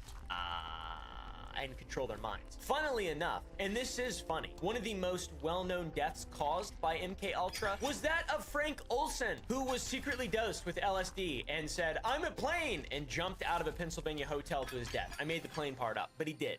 That's what happened to Frank Olsen. Prior to his death, he had become increasingly disgruntled with the experiments of MK Ultra and was believed by other members of the CIA to be a security threat. So he was drugged and murdered, it seems like. I don't really know, guys. There's a lot of questions about it. He jumped out of that tall-ass building. Terrible. Sad, but also, you know, CIA, there's going to be casualties. It's for world peace, or whatever the they say. Whatever the propaganda is nowadays, and back then, and now, and before, and for all time. For all time. History is written by the victors, and we happen to be on one hell of a win streak. I'm just kidding. But, like, not really, though. Yeah, it's just the reality. As modern humans began reading through these documents, it became very apparent that the CIA was completely responsible for the apocalypse night that took place in that small French village. There was a book that brought this theory to the masses titled A Terrible Mistake, which was written by a fella, Hank Albarelli, written in 2009. Albarelli claimed that the CIA had conducted a large-scale chemical test in Pont Saint-Esprit without the knowledge or consent of the town's inhabitants, which, I'm gonna be real, doesn't surprise me very much. Does it surprise you? If it does, you're stupid. You're stupid. You think that there's a moral obligation in any way, shape, or form to any three-letter agency, you're completely wrong, dude. And you might be an extremist. Albarelli posited his theory that the agency had deliberately contaminated the local bread supply with LSD to observe its effects on an unsuspecting population. And that makes sense because they would just naturally blame it on ergot. This happens, but on a smaller scale. But the CIA is like, let's kind of do what nature has done before, and let's give these French people some laced bread, all right? They love bread. Let's lace it with lysergic acid. However, the CIA involvement theory is not without its critics. There are obviously bootlickers like historian Stephen Kaplan. I'm sorry, I shouldn't call him a bootlicker, but he argues that the timeline and effects of the Pont Saint-Esprit incident are inconsistent with lysergic dithylamide, whatever the it's called, intoxication. LSD intoxication. There are real smart people, scholars as they're called, that maintain the fact, they believe, that ergot poisoning was the most plausible explanation for the events of 1951. Scholars, bootlickers. I don't know, dude. He's a real historian though, and I'm really, and he's very impressive. Come on. Get in there. Come on. Come on. I'm Catholic. Squeeze it. Squeeze it. That's good. That's good. So yeah, I don't know. What do you guys think? Ponce Esprit, I would say probably the CIA did it. I'm always on that belief, legitimately, even if there's plenty of evidence to the contrary. I just like to paint the CIA as the bad guy a lot because I feel like the overreach that's documented is just, you know, irreprehensible, I guess. Bad. Whatever, however you want to call it. Plus, they got documents about it. Guilty! Now, have you heard of Project Oxygas? The CIA's aquatic assassins. Interesting. As the Cold War intensified, intelligence agencies explored increasingly unconventional methods to gain strategic advantages over one another. In the 1960s, the Central Intelligence Agency, aka the CIA, embarked into a classified program that would push the boundaries of both scientific understanding and the considerations of ethics. Project Oxygas, my friends. It was codenamed. It aimed to transform one of nature's most intelligent creatures into a covert operative, the bottlenose dolphin. This is so cool.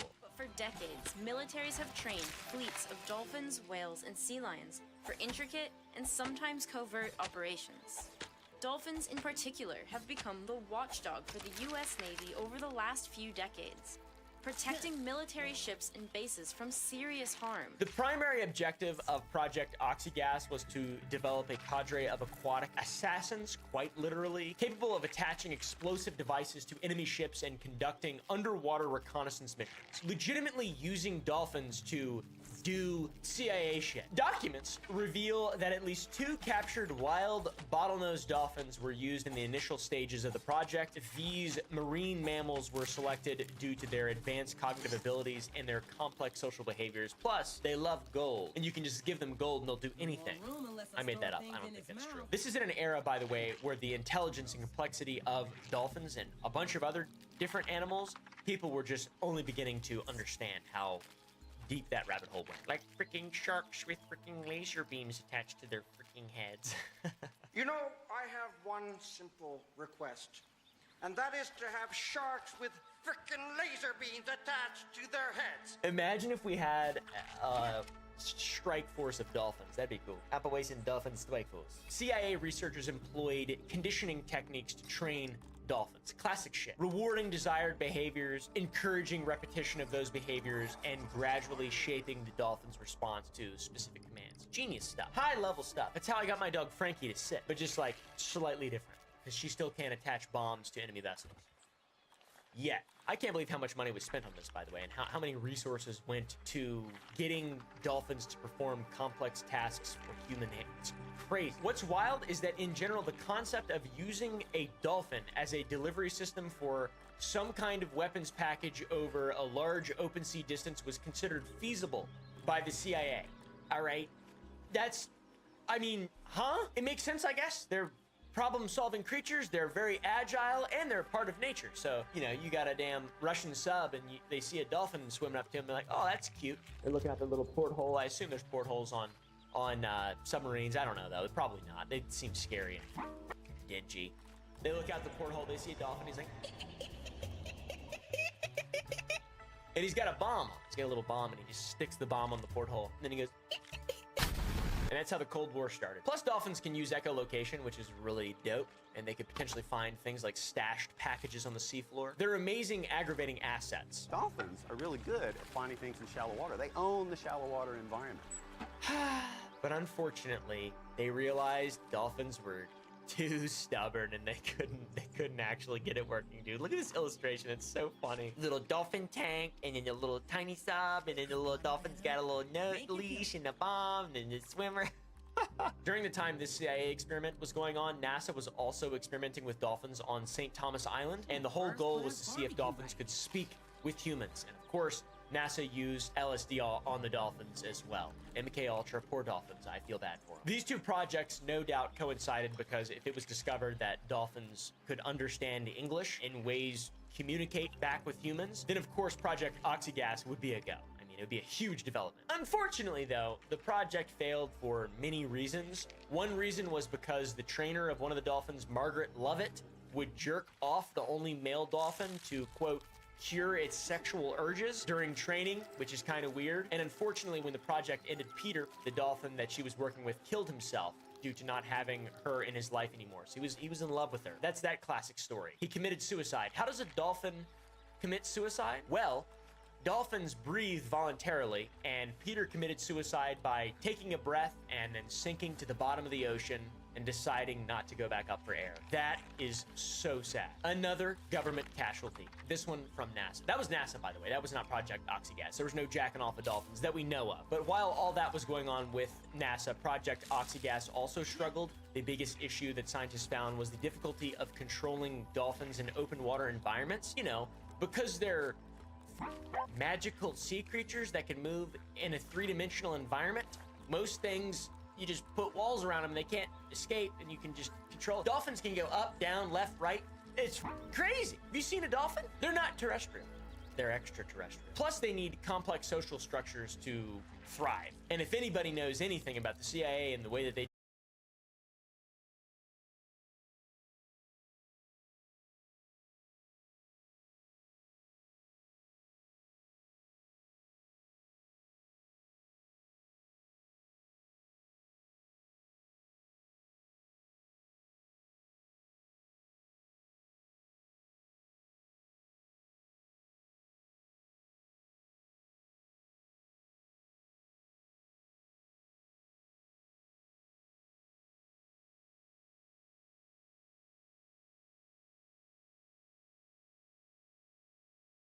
to be in a spatial location separate from one's physical body. This definition is found in a handbook of parapsychology by Benjamin B. Woolley. And I'd say that's pretty accurate. Look at this guy. He looks like he can transmute his mind through the world. The limitless possibilities and potential applications of magic basically piqued the interest of the United States government and specifically the intelligence community, aka the CIA. All right, they explored this phenomena and it would eventually result in what is known as Project Stargate, or the Stargate Project. Now, interest from intelligence agencies does predate the Stargate Project, and there's a lot of information on this, and you can find a ton of great, excellent, entertaining, informative content on YouTube if you want to search it out. But we're going to be going back in time briefly to the early 2000s when this became publicly available information, when it was declassified. Remember, this is a bizarre experiments rabbit hole video, whatever the deepest, longest, most strange, bizarre CIA experiments. There are two declassified documents that we will be reviewing in particular. On May 22nd, 2002, 1 year after the tragedy, a document was declassified called An Evaluation of the Remote Viewing Program, Research and